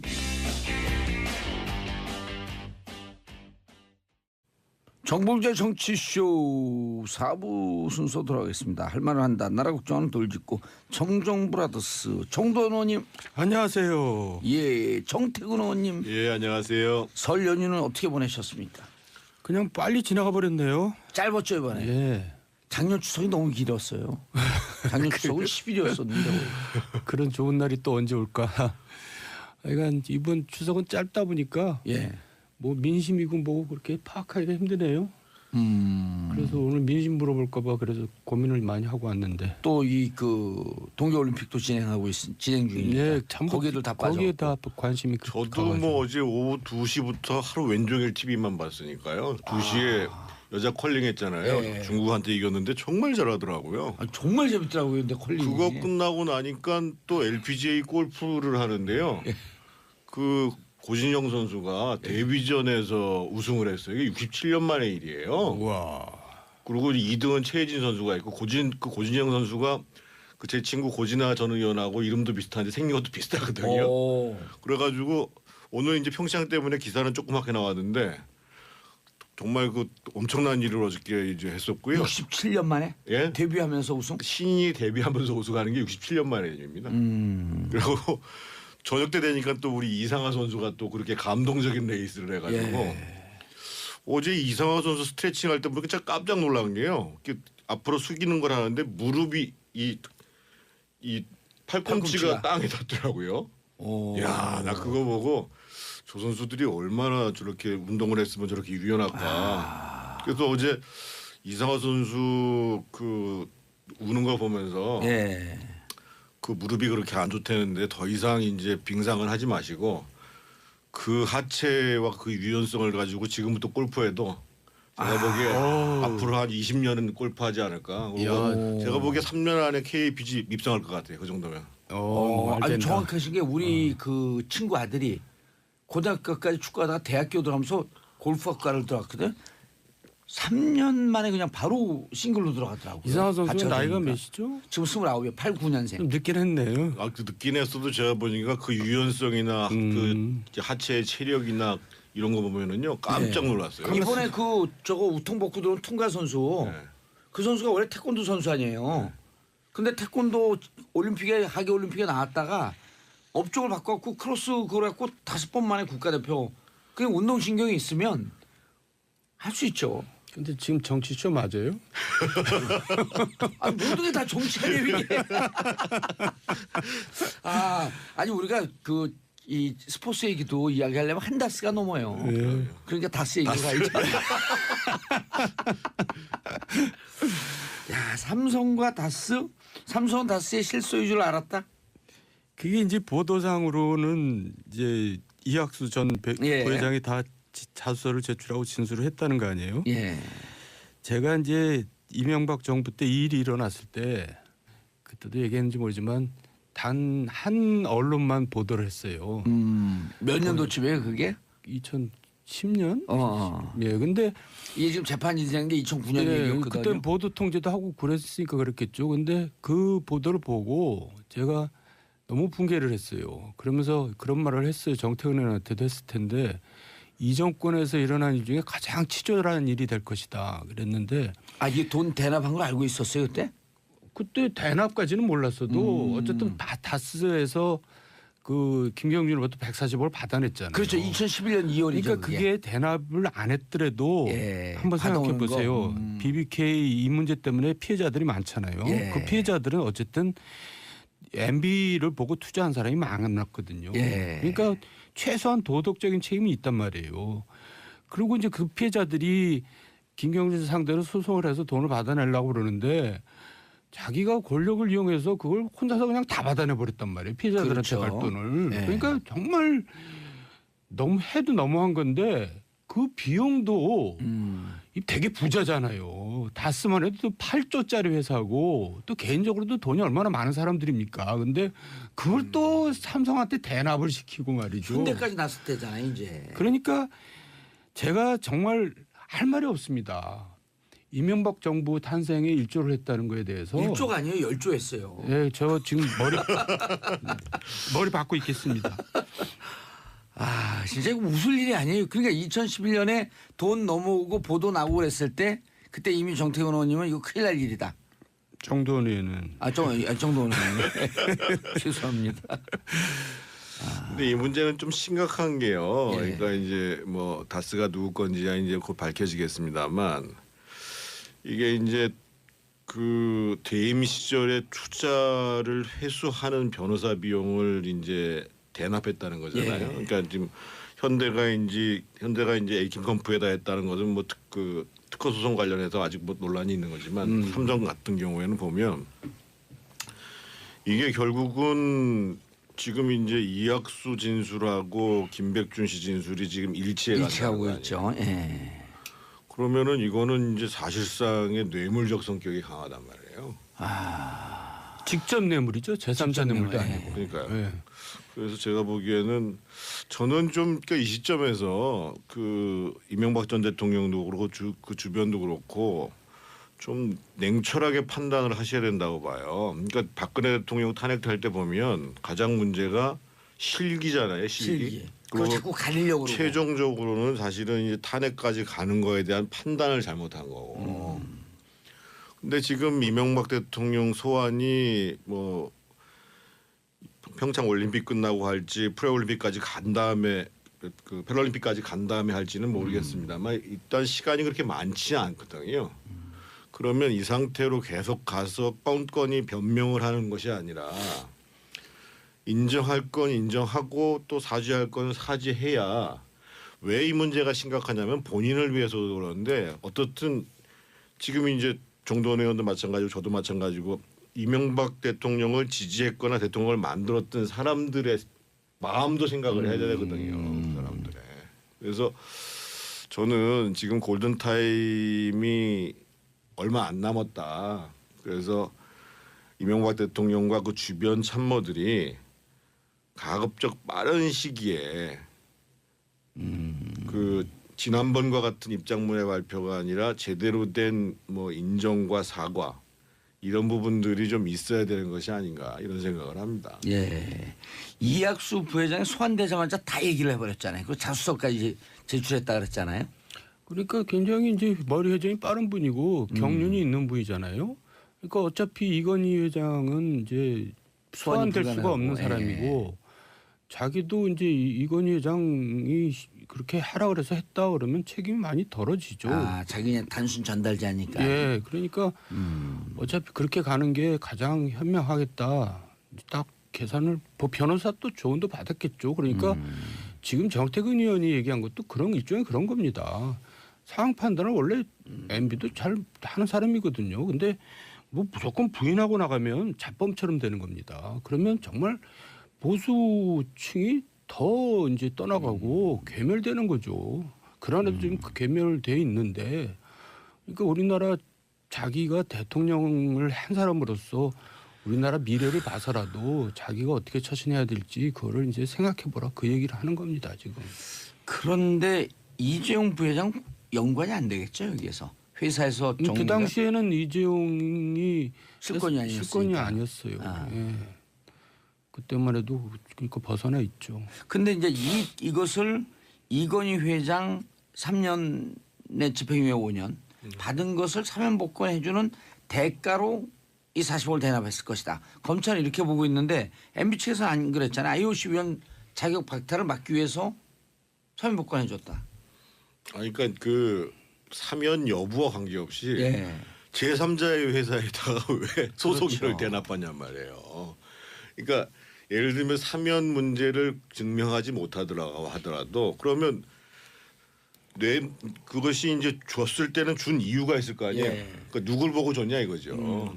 그런 문제가 직접 내물이면 발생하겠죠. 부정 정당이 있으면 또 관계 없는 거 아니에요. 직접 내물일 경우에. 그러니까 직접 뇌물이고요. 저는 또 이게 이 사회에 이제 많은 생각을 해주게 했는데 MB도 그렇고 형님도 그렇고 돈이 굉장히 많은 사람들이거든요. 진짜 많아요. 뭐 공개된 거 이상으로 엄청나게 많잖아요. 근데도 왜 자기네 돈은 단 1원도 안 쓰려고 그러고 꼭 남의 돈을 쓰려고 그러는지 그리고 그 돈을 다 어디다 쓰려고 그러는지 나이들도 꽤 되셨잖아요. 단 1원도 안 쓰진 않았어요. 그 예를 들면 서울시장 때 서울시장 월급 다 기부했고 아름다운 데도 박원순 아름다운 데 기부했고 대통령 때도 다 월급 기부했잖아요. 1원도 안 쓰지는 않고 생생나는 건 많이 쓰시죠. 이제 정치적인 목적으로 이제 그렇게 했던 건데 어쨌든 참 부지런히 해야지 될 것 같아요. 그 돈 다 쓰려면은. 자, 그런데 아까 말씀하신 정태근 의원이 말씀하신 MB 측 2인자 김백준, 예. 그다음에 삼성 측 2인자 이학수 둘의 얘기가 완전 일치돼 버린 거거든요. 그리고 이제 한간에 이제 그쪽 변호사 MB 김백준 씨 변호사 측 얘기를 들으면 김백준 씨가 다 얘기를 하고 난 다음에 큰일 났다. 그때 이제 무슨 내용인지 몰랐는데 그 큰일 났다가 이거였던 것 같아요. 이게 한 2주 전쯤에 그랬던 거거든요. 영포 빌딩 네. 털리고 난 다음에 네. 큰일 났다. 네. 이제 어떻게 할 도리가 없다. 예. 그러니까 진짜 결단을 내려야죠. 여기서 뭐 부인하고 그러는 거 나오니까 참 실망스럽더라고요. 그리고 그 주변에 있는 뭐 참모들도 이제 떠날 겁니다. 제가 볼 때는 남아있는 사람도 없을 거예요. 아니 제일 재밌는 얘기가 지난번 정태근 의원이 그 말씀하셨잖아요. 그때 입장 발표할 때 옆에 있던 7명 서 있었던 분들 내용도 몰라요. 내용도 모르는 분들이라고. 전 그 기사 좀 크게 날 줄 알았더니 또 기사도 안 나대. 별로 관심이 없는지. 그러니까 이런 일을 당하면 사실은 진짜 진실이 뭔가라는 것들을 완전히 공개한 상황에서 그래서 그러면 대응을 어떻게 할 것인가가 나와야 되는데 그 참모들은 잘 모를 뿐만 아니라 이명박 전 대통령도 사실은 얘기를 안 하고 있을 가능성이 크단 말이죠. 예. 저희가 예를 들면 큰 선거를 치를 때 기본적으로 네거티브를 대응하기 위해서는 이 실제로 네거티브의 실체가 뭔가라는 걸 알아야지 대응이 가능하거든요. 그것부터 출발해야죠. 네. 그러니까 스테파노폴로스가 클린턴을 처음 만났을 때 예. 클린턴이 이제 29살짜리 전략가한테 도와달라고 그랬거든요. 예. 그러니까 스테파노폴로스가 처음 한 말이 당신 여자 관계 다 대라. 그것부터 시작했다는 거 아니에요. 그래야지 내가 대응을 한다. 그러니까 이제 그런 거 나한테 솔직히 털어놓지 않으려면 나하고 일하지 말자 이런 어허. 거거든요. 그러니까 지금 옆에 있는 참모들이 아무 쓸모가 없는 거죠. 앞으로 재판을 해도 마찬가지입니다. 변호사한테 다 털어놔야 되잖아요. 변호사한테 털어놓지 않으면서 변론을 맡긴다라는 건 아무런 의미가 없는 재판을 하겠다는 지금 거예요. 박근혜 전 대통령이 그런 격 아니에요. 그래도 유영아 변호사한테는 다 얘기하지 않았을까요? 그랬을까요? 그렇게 저렇게 대응할까요? 자, 다 털어놓고 시인할 거 시인하고 그리고 진심으로 사죄를 하셔야죠. 진심으로 사죄할 예. 너무 늦지 않았나요, 근데? 아니 저는 아직도 시간은 있다고 봅니다. 아직도 시간이 예. 있다. 자, 정도원님 다음 주죠. 네. 설 끝났으니 이제 본격 지방선거 모두 그 바른미래당 쪽은 초비상에 걸렸더라고요. 왜냐하면 설 명절 동안에 네. 미리 합당을 해갖고 그게 설 밥상에 좀 정치 밥상에 올라갈 줄 알았더니 네. 완전 주제가 실종돼 버렸어요. 올림픽 때문에. 네, 그렇기도 하고 또 올림픽이 없어도 별로 뭐 주제가 못 되죠. 바른미래당은 그 적어도 이제 기초나 광역위원까지는 몰라도 광역단체장 후보는 못 됩니다. 그 기껏해야 이제 서울시장 후보로 뭐 안철수가 나가니 마니 그 정도지 어느 단체 광역단체도 나갈 후보가 없어요. 그러니까 우리가 분명히 알아야 될 게 지난번도 얘기했지만 광역단체 후보 나가려면 몇십억을 자기 돈을 쓴 각오를 해야 되거든요. 그 10% 이상, 15% 이상 득표를 얻지 못하는데 누가 나갑니까? 근데 유승민 뭐 대표는 전체 다 내보고 내겠다 이러는데 그러면 뭐냐면 자기가 나가야 됩니다. 근데 그 사람은 자기가 나갈 생각도 내가 볼 때는 없어요. 자기 나가면 어디로? 대구시장으로 나가나요? 대구로 나가든지 서울로 서울로 나가든지 나가든지. 해야죠. 예. 무책임한 얘기를 하는 거죠. 정치 경험이 없으니까 그래요.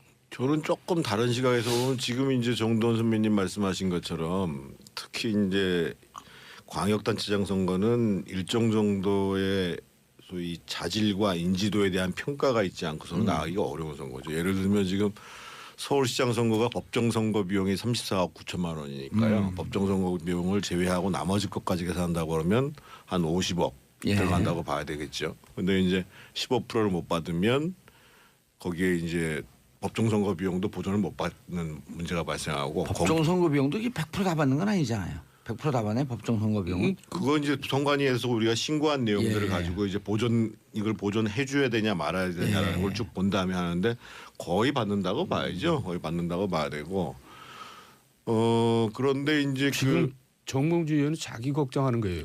그렇습니다. 잘 설명해 주세요. 형님 어떻게 이렇게 잘하세요?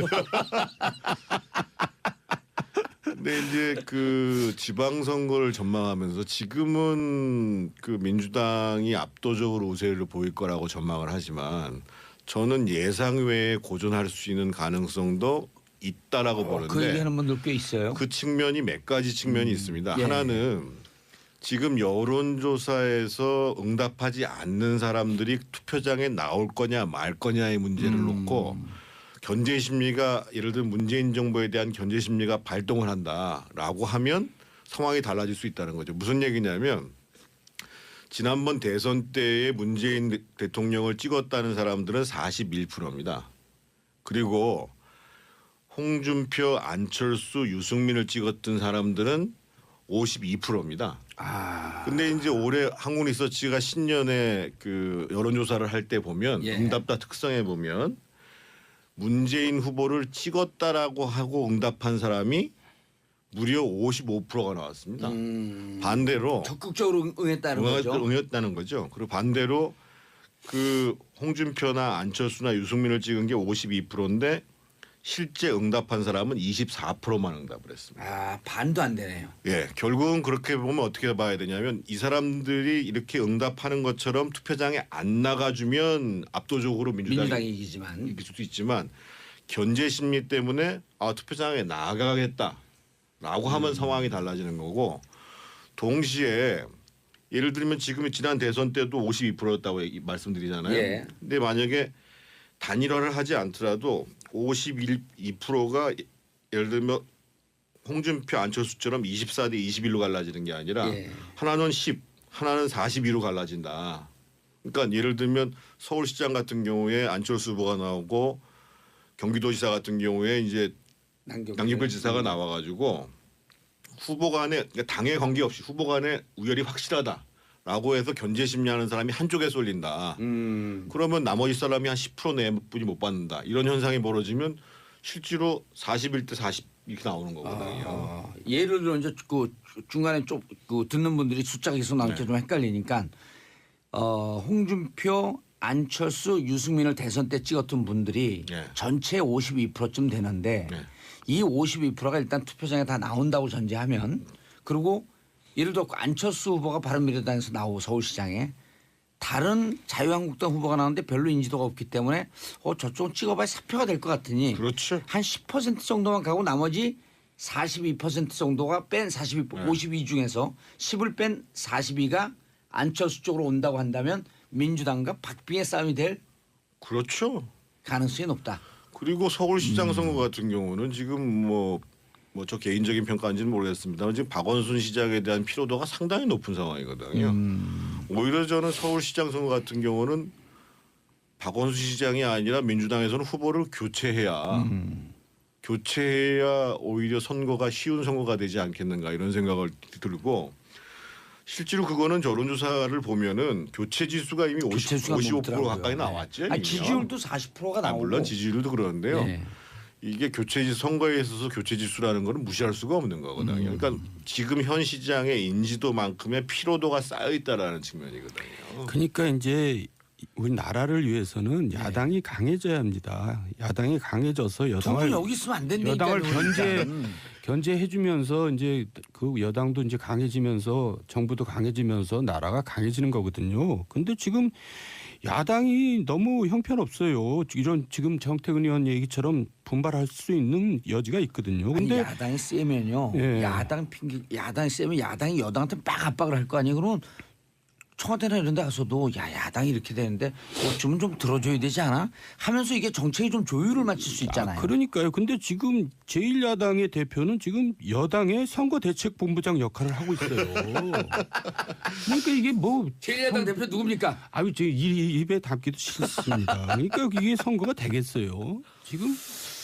지난번에 뭐라고 얘기를 하냐면 이제 사법부도 좌편향돼 있다 얘기하면서 편향된 판결을 내린다 그러면서 이재용 재판은 그 판사는 괜찮은 판사다 이렇게 얘기를 하는 거예요. 제1야당 대표가. 그러니까 그게 도대체 제1야당 대표가 할 얘기냔 말이에요. 나는 그래서 이게 도대체 뭐 하자는 건지. 두 분도 방송도 좋지만 이제 좀 그거 가갖고 새로 당을 만들든 아니면 거기에 가갖고 좀 바른 소리 하든 실제로 그 보수 정당도 제대로 좀 서야 될 거 아니에요. 그 지방선거 전반 관련해서 제가 또 한 가지 좀 말씀을 드리고 싶은 게 지금 이제 일자리 문제거든요. 일자리요. 일자리. 그러니까 지금 사실은 평창과 남북 문제 관련해서 문재인 정부가 대단히 성과를 냈고 특히 어제처럼 이제 서두르지 않겠다라고 말씀하시는 것이 굉장히 이제 지금 그 크게 바람직한 방향이고요. 뭐 국민들한테 신뢰감을 줄 수 있는데 지금 결정적으로 문제가 되는 건 일자리 문제입니다. 그렇죠. 그러니까 1월달 고용 지표를 갖다 놓고 여당 대표는 뭐 최저임금은 무슨 뭐 죄가 없다는 둥 우원식 대표가 그런 얘기했거든요. 그리고 이제 기재부 장관은 별 영향이 없다 이렇게 얘기를 했는데 이미 다 작년에 다 이제 반영이 된 거거든요. 그리고 고용률이 조금 늘어나고 실업률은 그대로면 예를 들면 경제활동 인구가 늘어나면 실업자가 늘어난다는 소리예요 기본적으로. 그리고 1월달에는 공공부문 재정 숫자가 엄청나게 많기 때문에 거기서 사실은 한 6.2% 정도 올라갔거든요. 그런데 지금 한번 보세요. 지금 이제 1월달 고용 지표를 놓고 봐도 지금 실업자 통계가 10년 이래로 최고예요. 무려 102만인가요? 이건 뭐 굉장히 높았고 소위 이제 이 청년들 체감 실업률은 21% 육박했어요. 그러니까 야당 입장에서 보면 그런 문제를 얘기를 해야 되는 거거든요. 그러니까 지금 IMF조차도 지금 최저임금 급격하게 올리는 거를 하지 말라고 지금 공고를 했단 말이에요. 지금 최근에. 그래서 이게 이제 3월 달이 평창에 끝나고 3월 달이 되면 대학 졸업 시즌이 이제 이달로 끝나잖아요. 예. 그러면 현장으로 사람들이 몰려 나오는 거예요. 더 쏟아져 나오죠. 경제활동 예. 인구들이 엄청나게 늘어나게 되는 거예요. 그런데 실제로 고용 전망은 별로 밝지 못하단 말이에요. 그리고 이제 아까 2부에서도 얘기했지만 지혜 문제 보통 심각한 문제가 아니거든요. 그렇죠. 그리고 이미 미국에서 지금 파상적인 공세를 한단 말이에요. 이미 태양광 패널 그랬죠. 세탁기 지금 세이프가드 발동했죠. 지금 지혜 문제 터졌죠. 철강. 거기다가 이제 철강. 철강 같은 경우는 저희가 3위의 공급국가예요. 미국에. 근데 사실은 12개국 만약에 제재한다고 했을 때 유일하게 동맹국 중에 들어가 있는 나라가 우리나라거든요. 이런 문제를 가지고 이런 문제는 야당 우리가 오히려 잘한다 해가지고 대화를 놓고 정부도 비판할 건 비판하고 풀어나가야 되는데 도대체 뭘 하는지를 모르겠어요. 아니 얘기를 또 하는 것도 중요하지만 그 메시지보다 메신저가 중요하다는 거 아니에요. 그러니까 메신저가 권위 있는 메신저가 없어요. 지금 예. 야당에는. 알겠습니다. 야당 건강하기 위해서 정당 활동 두 분 하시길 권하면서 끝났어요. 인사하세요. 예, 다음 주에 또 뵙겠습니다. 네, 저는 내일 10시 5분에 돌아옵니다. 평화를 사랑하는 대한민국 국민 여러분 감사합니다. 땡큐 피스 코리아.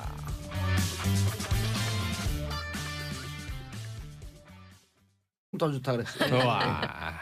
예, 얼굴 빨개졌어요. 그러니까요. 예. 홍시 됐어요. 홍시. 그러니까요. 부끄럽네요. 예, 네. 박신대 홍시 됐어요. 어이쿠. 자, 월 없이 원할 수 있었던 연휴 어젯밤 이상호 네. 선수입니다. 아쉬웠지만 아유, 아름다웠다. 안 아유, 하셨어요? 안 하셨어요. 하나도 안 아, 하셨어요. 여기 써줬어요. 이렇게 네. 좀 읽게 놔두세요. 나좀. 네네네네. 아쉬웠지만 아름답죠. 이거 작가님께서 아쉬웠던 거지. 아. 이 금지상주의자. 우리 작가님은 금지상주의자. 누명 씌우기. 1등만 좋아하는 네. 세상. 그러니까. 아니, 그냥 이상화의 플레이를 계속 못 볼까봐 아쉬웠던 아니요, 거죠. 계속 맞아요. 나올 수 네. 있다. 근데 은퇴 안 할 것 같은 당장은 분위기. 아니지만. 네. 지금 30 넘었지 않아요? 아니요. 지금 29. 예. 29. 89년생. 그 계속 해도 되지 않을까요? 그런데 이게 아니 고다이라 금지상주의자 뭐라고 비판하면 네. 안 돼요. 그렇죠. 금지상주자. 금지상주자. 그런데 이 고다이라 선수는 86년생이에요. 오. 이상화보다 3살 언니예요. 31살이죠. 근데 어떻게 네. 뒤늦게 코칭과 감독을 바꾸고 그 뒤늦게 빛이 났다 그래요? 네. 그 전성기가 뒤늦게 오는 선수들이 그럴 수 간혹 있죠. 있다고 네. 하더라고요. 아. 네. 늦되는 사람들 있잖아요. 아, 예. 저를 보고 얘기하시네. 네, 네. 정봉주 늦되는 사람들. 아니 근데 늦대는 게 네. 우리 아들도 그렇게 늦대요. 아. 저희 그 집안의 내력에. 내력이거든요. 아. 그래서 그런 것을 커버하기 위해서 하나님께서 이렇게 동안을 주신 것 같아요. 아, 지금 졸지의 동안으로 지금 내몰리신 야, 거군요. 고다이라를 또 야. 그렇게 가져가시네요. 네.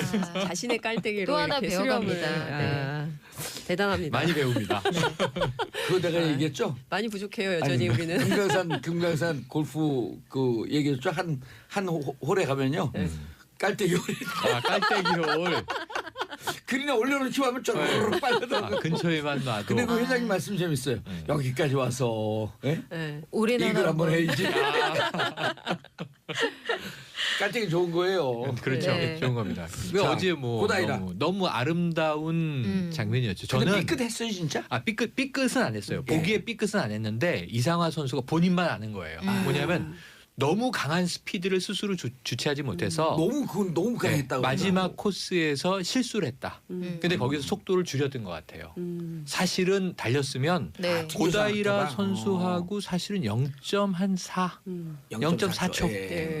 예, 그러니까 뭐 간발의 차이인데 아마 스타트는 워낙 좋았고 네, 100m 고다이라 까지는 선수보다 빨랐어요. 빨랐기 네. 때문에 그 속도를 컨트롤만 잘해서 피니시 라인까지 밀고 들어왔으면 어쩌면 이제 고다이라를 앞섰을 가능성도 있는데 그걸 본인이 가장 아쉬워하는 거죠. 그래서 얘기를 했는데 눈물 펑펑 쏟고 네. 이 허탈감 또 해방감 여러 가지가 만감이 교차했을 것 같은데요. 전 더 좋았던 게 뭐냐면 고다이라 선수랑 우정이 끈끈해요. 네. 그러니까 어찌 보면 우리나라 태극기와 네. 그 옆에 일장기를 들고 1, 2위 선수가 나란히 트랙을 이렇게 가면서 네. 손을 흔드는데 네. 우는 이상한 선수를 고다이라가 또 언니인데 네. 끌어안아주고 그리고 나중에 인터뷰에서 밝힌 걸 보니까 평창에서는 상화야 네가 1등해. 내가 2등 할게. 고다이라가 이랬고 이상하 선수도 아니야 언니가 1등해. 아니, 내가 2등 그래놓고 할게. 이러기예요. 그랬는데 자기 얘기처럼 돼버렸다. 그러면서 이제 아니, 이런 허허 웃더군요. 네 좋습니다. 네. 스포츠맨십이 네. 다 보여줬고요. 한일 다 관계가 최선 그렇게만 다했고요. 된다면 참 좋겠네요. 우리 학부모님들은 초등학교 또 학부모님들은 두 가지 이유로 나뉜대잖아요. 네. 빙상시킬까? 음. 또 한 이유는 음. 아 둘이 대화하는 거 보니까 영어 교육 좀 더 시켜야겠네.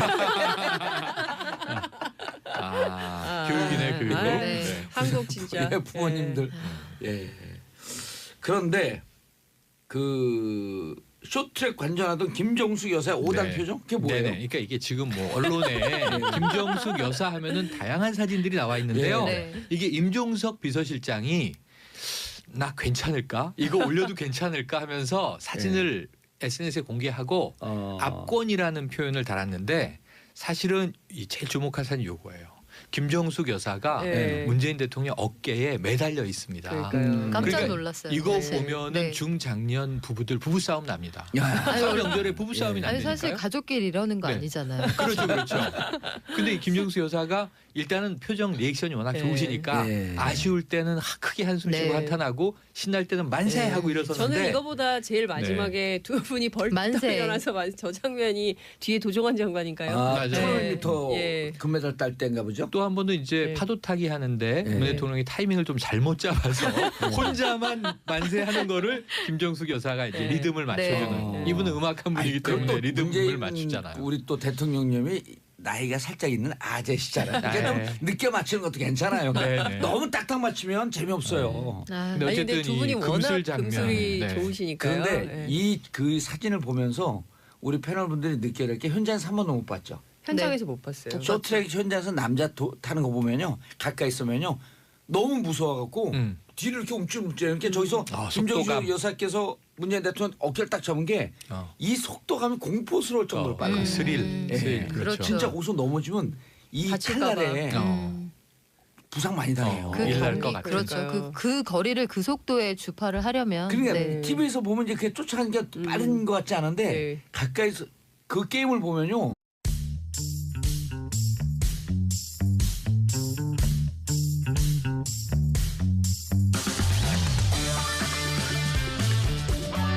정봉주의 정치 쇼.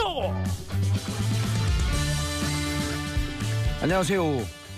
마성의 중독성 정봉주의 정치쇼 정봉주입니다. 지금 이 시간 여러분이 가장 많이 찾아본 실시간 검색어 체크해봅니다. 병석 여제 이상화 갑제는 메달이죠. 올림픽 3번 출전해서 3번 다 메달을 땄습니다. 안타까운 소식이 또 들어왔네요. 이란 여객기 65명 탄 이란 여객기가 산해 충돌 탑승자 전원 사망했다는 소식입니다. 사고는 어제 난 거로 알려져 있고요. 자, 오늘 우수죠. 눈이 녹고 비가 내리고 싹이 틈 봄이 시작되는 절기가 왔습니다. 첫 곡 패샤보이 세아비다의 이런 게 인생이지 이상한 선수에게 딱 어울리는 노래 같습니다.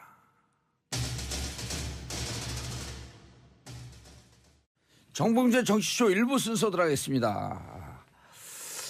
자, 1부 뉴스 브리핑 누구신가요? 네, 안녕하십니까. 미디어오늘 정상근 기자입니다. 예, 미디어오늘 정상근 기자. 우리 방송 벌써 1년이 1년이요? 넘었나? 1년이 3월 6일인가 시작했으니까 1년이 가까이 오고 있네요. 정치쇼가요? 예. 네, 그렇군요. 1년 만에 이렇게 국민들에게 깊은 넓은 사랑을 받는 게 그 어려운 건데 어떻게 그걸 해냈지? PD와 작가들이 잘했나? 네, 그런 것 같습니다. 예. 이상한 선수 올림픽 3연패를 맞고요. 총 4번 출전했습니다. 2006년 토리노 올림픽에서는 여자 500m 깜짝 5위. 자, 이상하 제가 우리 딸이 또 쇼트트랙을 해갖고 정말요? 조금 했어요. 한 1년, 1년 반. 지금은 안 하시고요? 지금은 이제 애들이 좀 고등학생이니까 못해요. 왜냐면 늦게 시작해갖고 네. 하도 학교에서 왕따 당하고 학교 안 간다 그래갖고 저 경기도로 옮겨갖고 네. 화성에서 1년 반 하는데 날마다 죽고 싶다 그래갖고 결국 안 시켰어요. 근데 힘들어서요? 너무 운동할 힘들어. 때? 근데 이제 네. 그 코치들이 다 국가대표 출신들인데 그때 소전자면서 이런 얘기하더라고요. 이상 같은 선수는 100년에 한 번 나올까 말까 한대요. 아, 예, 그렇죠. 또 예. 어제 경기도 정말 뭉클하더라고요. 어제 경기도요? 경기요, 서울인데, 경기. 아 네. 여기 경기. 네. 아 어제 경기도. 네, 아, 이게 경기도. 이제, 네. 그랬죠. 난 또 경기도지사 무슨 선거 얘기하는. 경기도가 왜 뭉클하겠습니까? 어제 삐끗했어요? 3코너에서 삐끗했다면서요? 3코너에서 뭔가 좀 아. 네, 살짝 빠져나갔다 뭐 그런 느낌이 딱 들더라고요. 나중에 근데- 인터뷰할 때 보니까 네, 네. 본인이 너무 빨라갖고 네. 이런 빠른 스피드감이 너무 오래간만이어서 좀 낯설다고 그 얘기하더라고. 그러니까 이제 그거 제어하지 못하고 네, 네. 쭉 튕겨나갔나 보죠. 네, 이번에 그 평창 얼음질이 굉장히 좋아가지고 네, 속도가 굉장히 잘 나온다고. 아 우리가 그렇더라고요. 그 강원도 주민들 그 도민들 네, 대한민국 국민들이 얼음에는 또 강하잖아요. 군사문화 군사 독재는 꽤 오래 있었고 군인 보면 얼음 땡 하시죠. 강원도 군인만니까 군인들 보면 무셔 얼음. 네, 이것도 땡 하시죠. 네, 첫 번째 뉴스 갈까요? 첫 번째 뉴스. 네, 아 이런 뉴스 이제 하지 말았으면 좋겠어.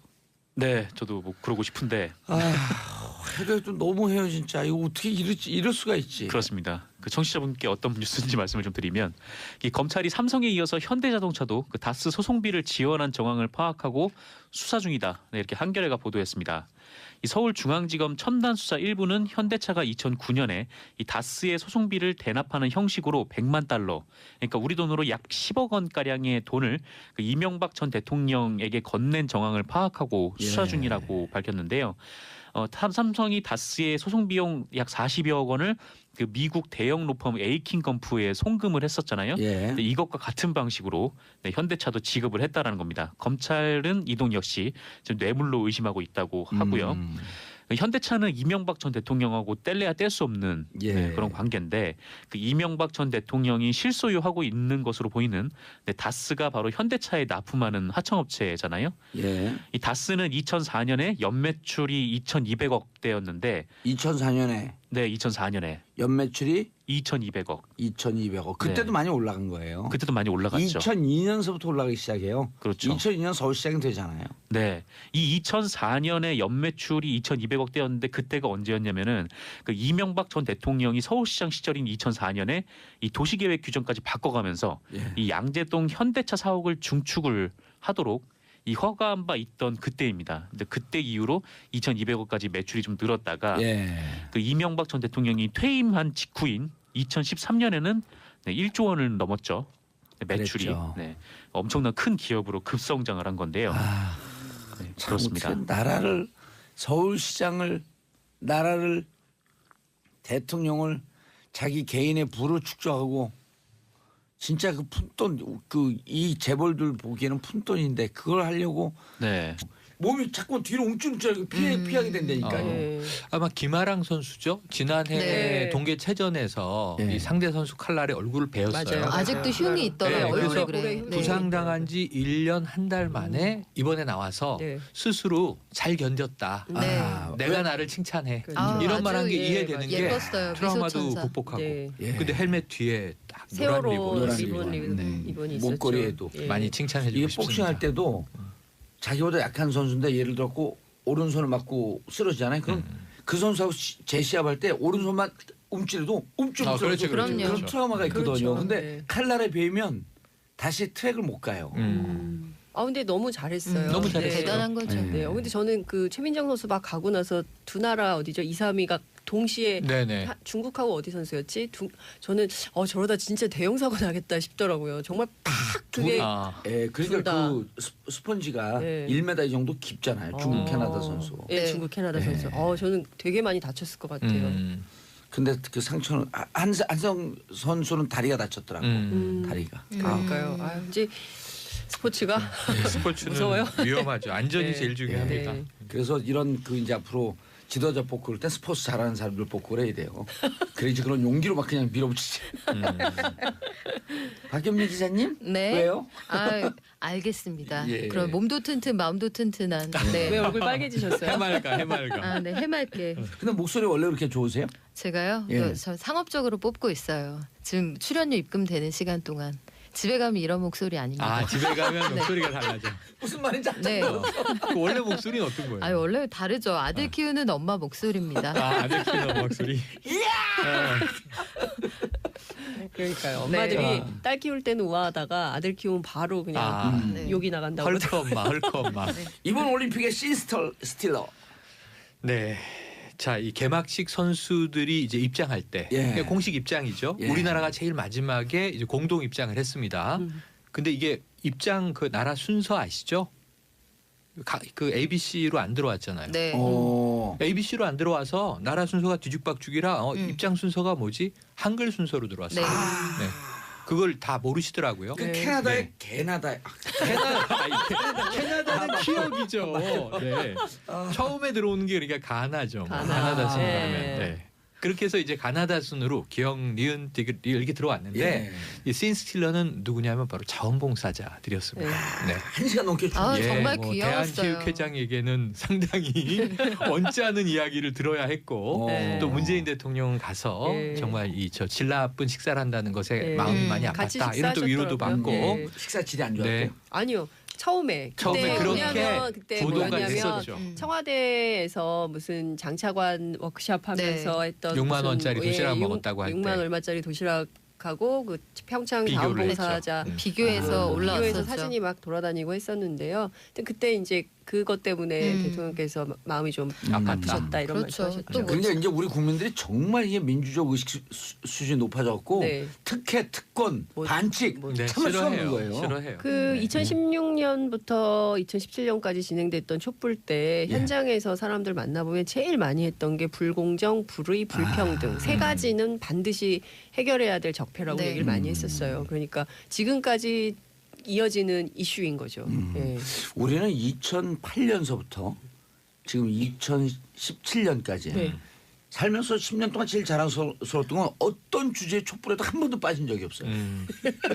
저런 모든 촛불에 예를 들어 그 촛불이 그 같은 노동자 촛불이 한 5회라고 하면 5회는 다 가지 못했어도 한두 번 꼭 가고 네. 어쨌든 숟가락은 계속 꽂았어요. 근데 그러시면 안 돼요. 왜요?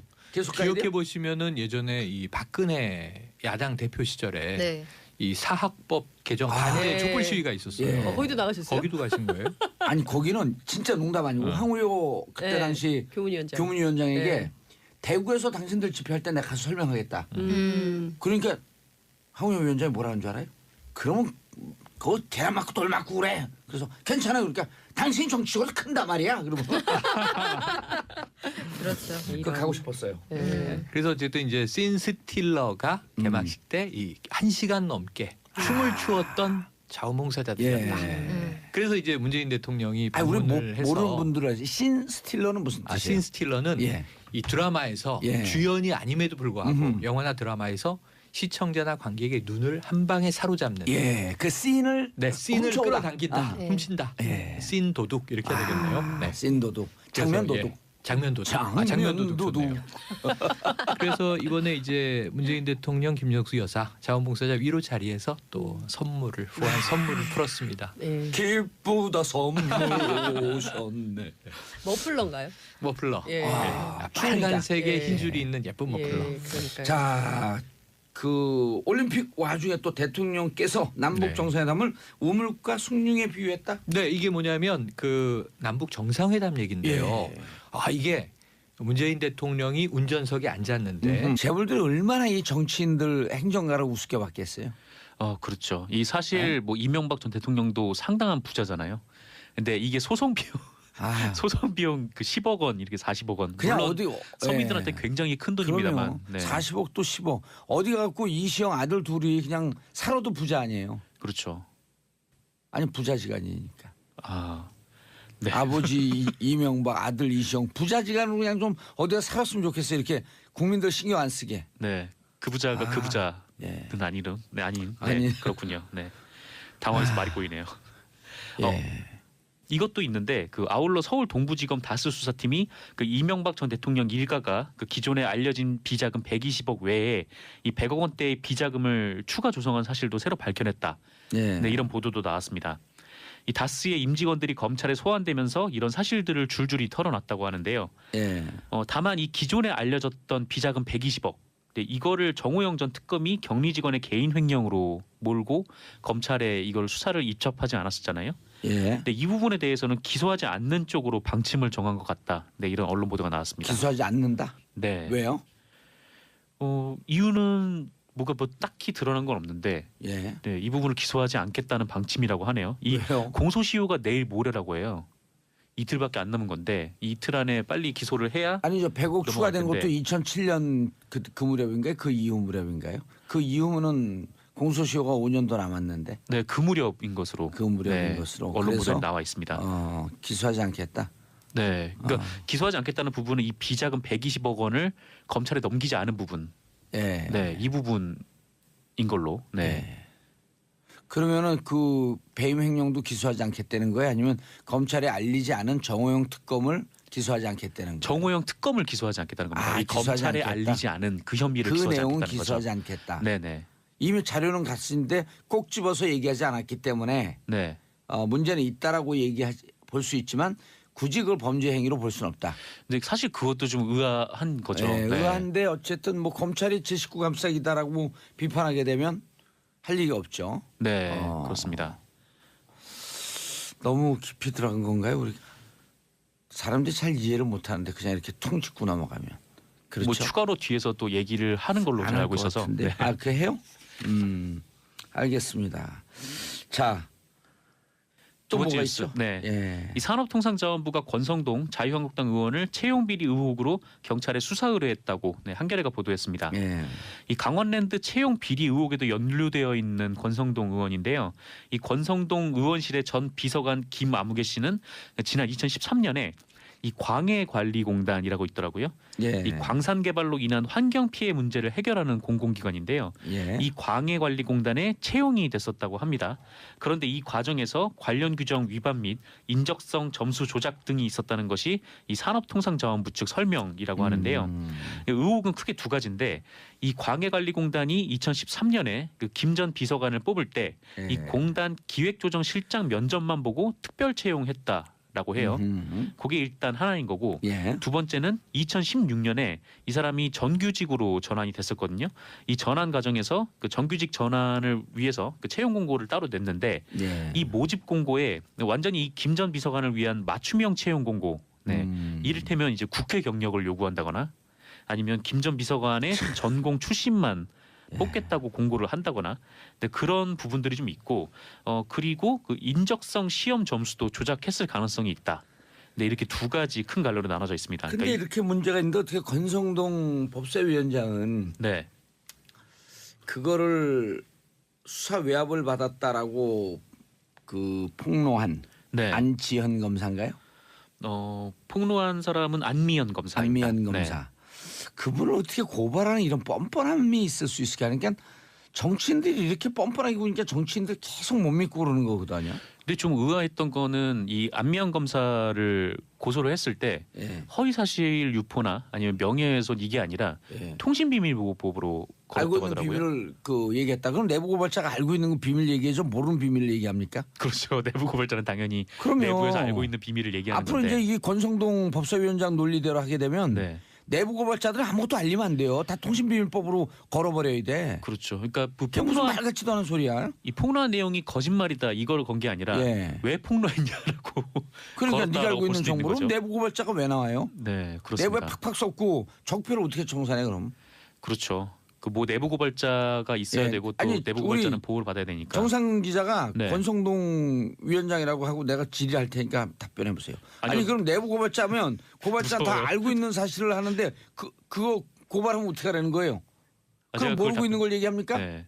아니, 제가 그거를 권성동 법사위원장 당장 이거 그 뭐 사회복 내려놓으세요. 뭐 저라면 내려놓을 것 같습니다. 일단 법사위원장이니까. 이상하게 웃겨요? 네. 네, 저요? 네. 아니, 권성동 법사위원장으로 분해갖고 해보라니까. 저 그 지금 이상하게 마음이 잘 안 웃깁니까? 될 것 같아요. 다 잘 안 돼요? 네, 아 뻔뻔하지 않아. 네, 굉장히 당황스러운 대화가 오갔네요. 롤 플레이 하는 거예요 우리가 그래도 아침부터. 네, 그렇군요. 월요일 아침인데 기분 좋게. 네, 받아들이지 못해서 죄송합니다만. 다시 한번 해보세요. 권성동 위원장 못하겠다니까요.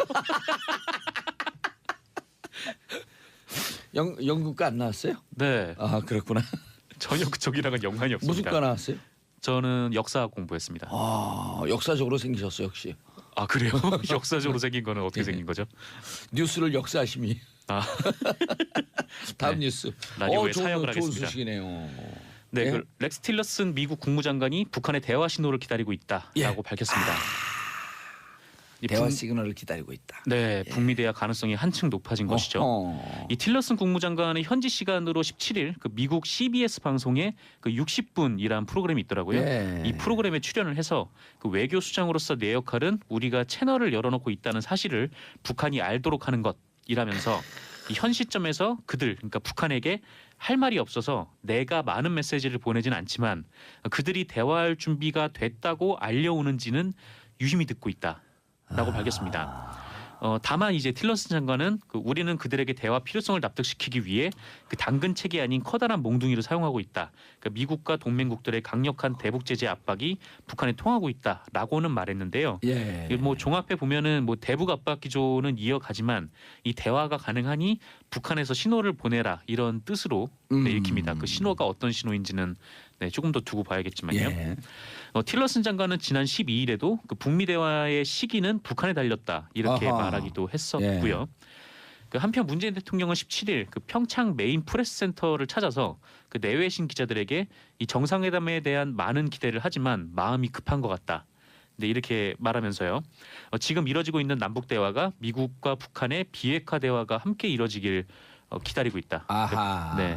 그러니까 북미 간에 먼저 대화가 좀 조성이 돼야. 예, 그럼 남북이 단독으로 정상회담을 가든다든지 하는 네. 과속 행보는 하지 않겠다. 그렇죠. 그리고 한미 간의 그 한미 공조, 네네. 한미 동맹 관계를 해치면서 혹은 오해를 사면서 갈 생각은 없다. 네, 그런 이런 뜻으로 뜻으로 보이고 받아들여지네. 있습니다. 예. 아무래도 미국과 북한의 대화가 같이 이루어지지 않으면은 성과가 한계가 좀 있을 수밖에 없으니까요. 그렇죠. 결국 종국적으로 남북 정상회담, 북미 회담 목적이 네. 북한의 핵을 폐기하자는 거 아니에요? 그렇죠. 핵을 폐기하고 뭐 남북과 뭐 평화 체제로 이렇게 돌아가면 그렇죠. 그 돌입을 하면 뭐 처음에는 더 이상 실험하지 않겠다. 네. 그렇지만 뭐 2단계, 3단계 갖고 종국적으로는 결국 핵 폐기 아니에요.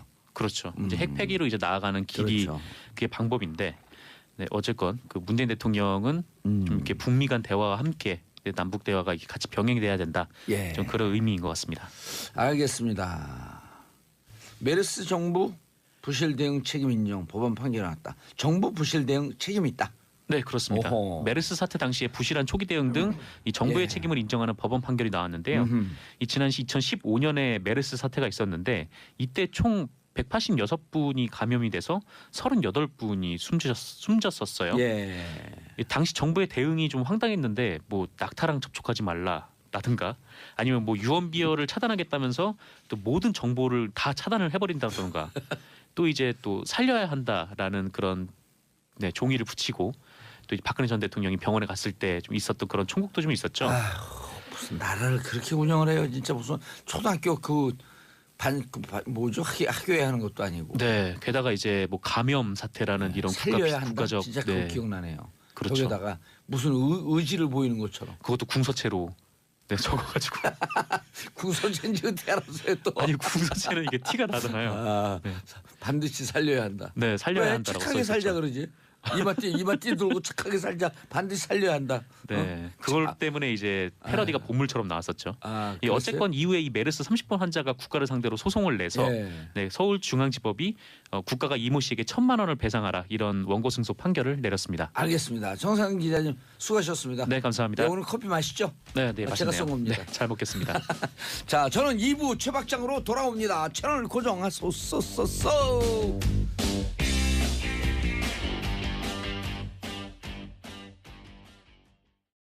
정봉준 정치쇼 2부 순서 들어가겠습니다. 아, 월요일 행복해요. 네. 예, 낚였어요. 아이고. 자, 뉴스 골라주는 여자, 뉴스 골라주는 남자 세 분이 나오셨습니다. 최막장이 아니고 최박장 최근 평론가님. 네, 안녕하세요. 뭐가 행복해갖고 아들 잘한 것처럼 고개를 끄덕. 이제 뭐 설 명절 다 지났고요. 예, 열심히 일할 일만. D-13이고요. 그렇죠, 그렇죠. 예. D-13이네요. 뭐가요? 몰라요. D-7일 아니에요? 이제 네, 폐막식은 폐막식. 폐막식은 딱 예. 일주일 남았습니다. 예. 정봉주의 운명 D-13. 아, 자, 전윤성 기자님. 네, 안녕하세요. 예, 박현미 기자님. 네, 안녕하세요. 어느 자리 같은 박현미 기자님 엄청 왕빅 울트라 칭찬하더라고. 누가요? 목소리도 좋고. 네. 우리 아버지인가? 아니 그럼 친구분이 아버지세요? 왜요? 그리고 내용 좋고. 아이, 감사합니다. 비주얼 좋고. 감사합니다. 그래서 제가 가까이서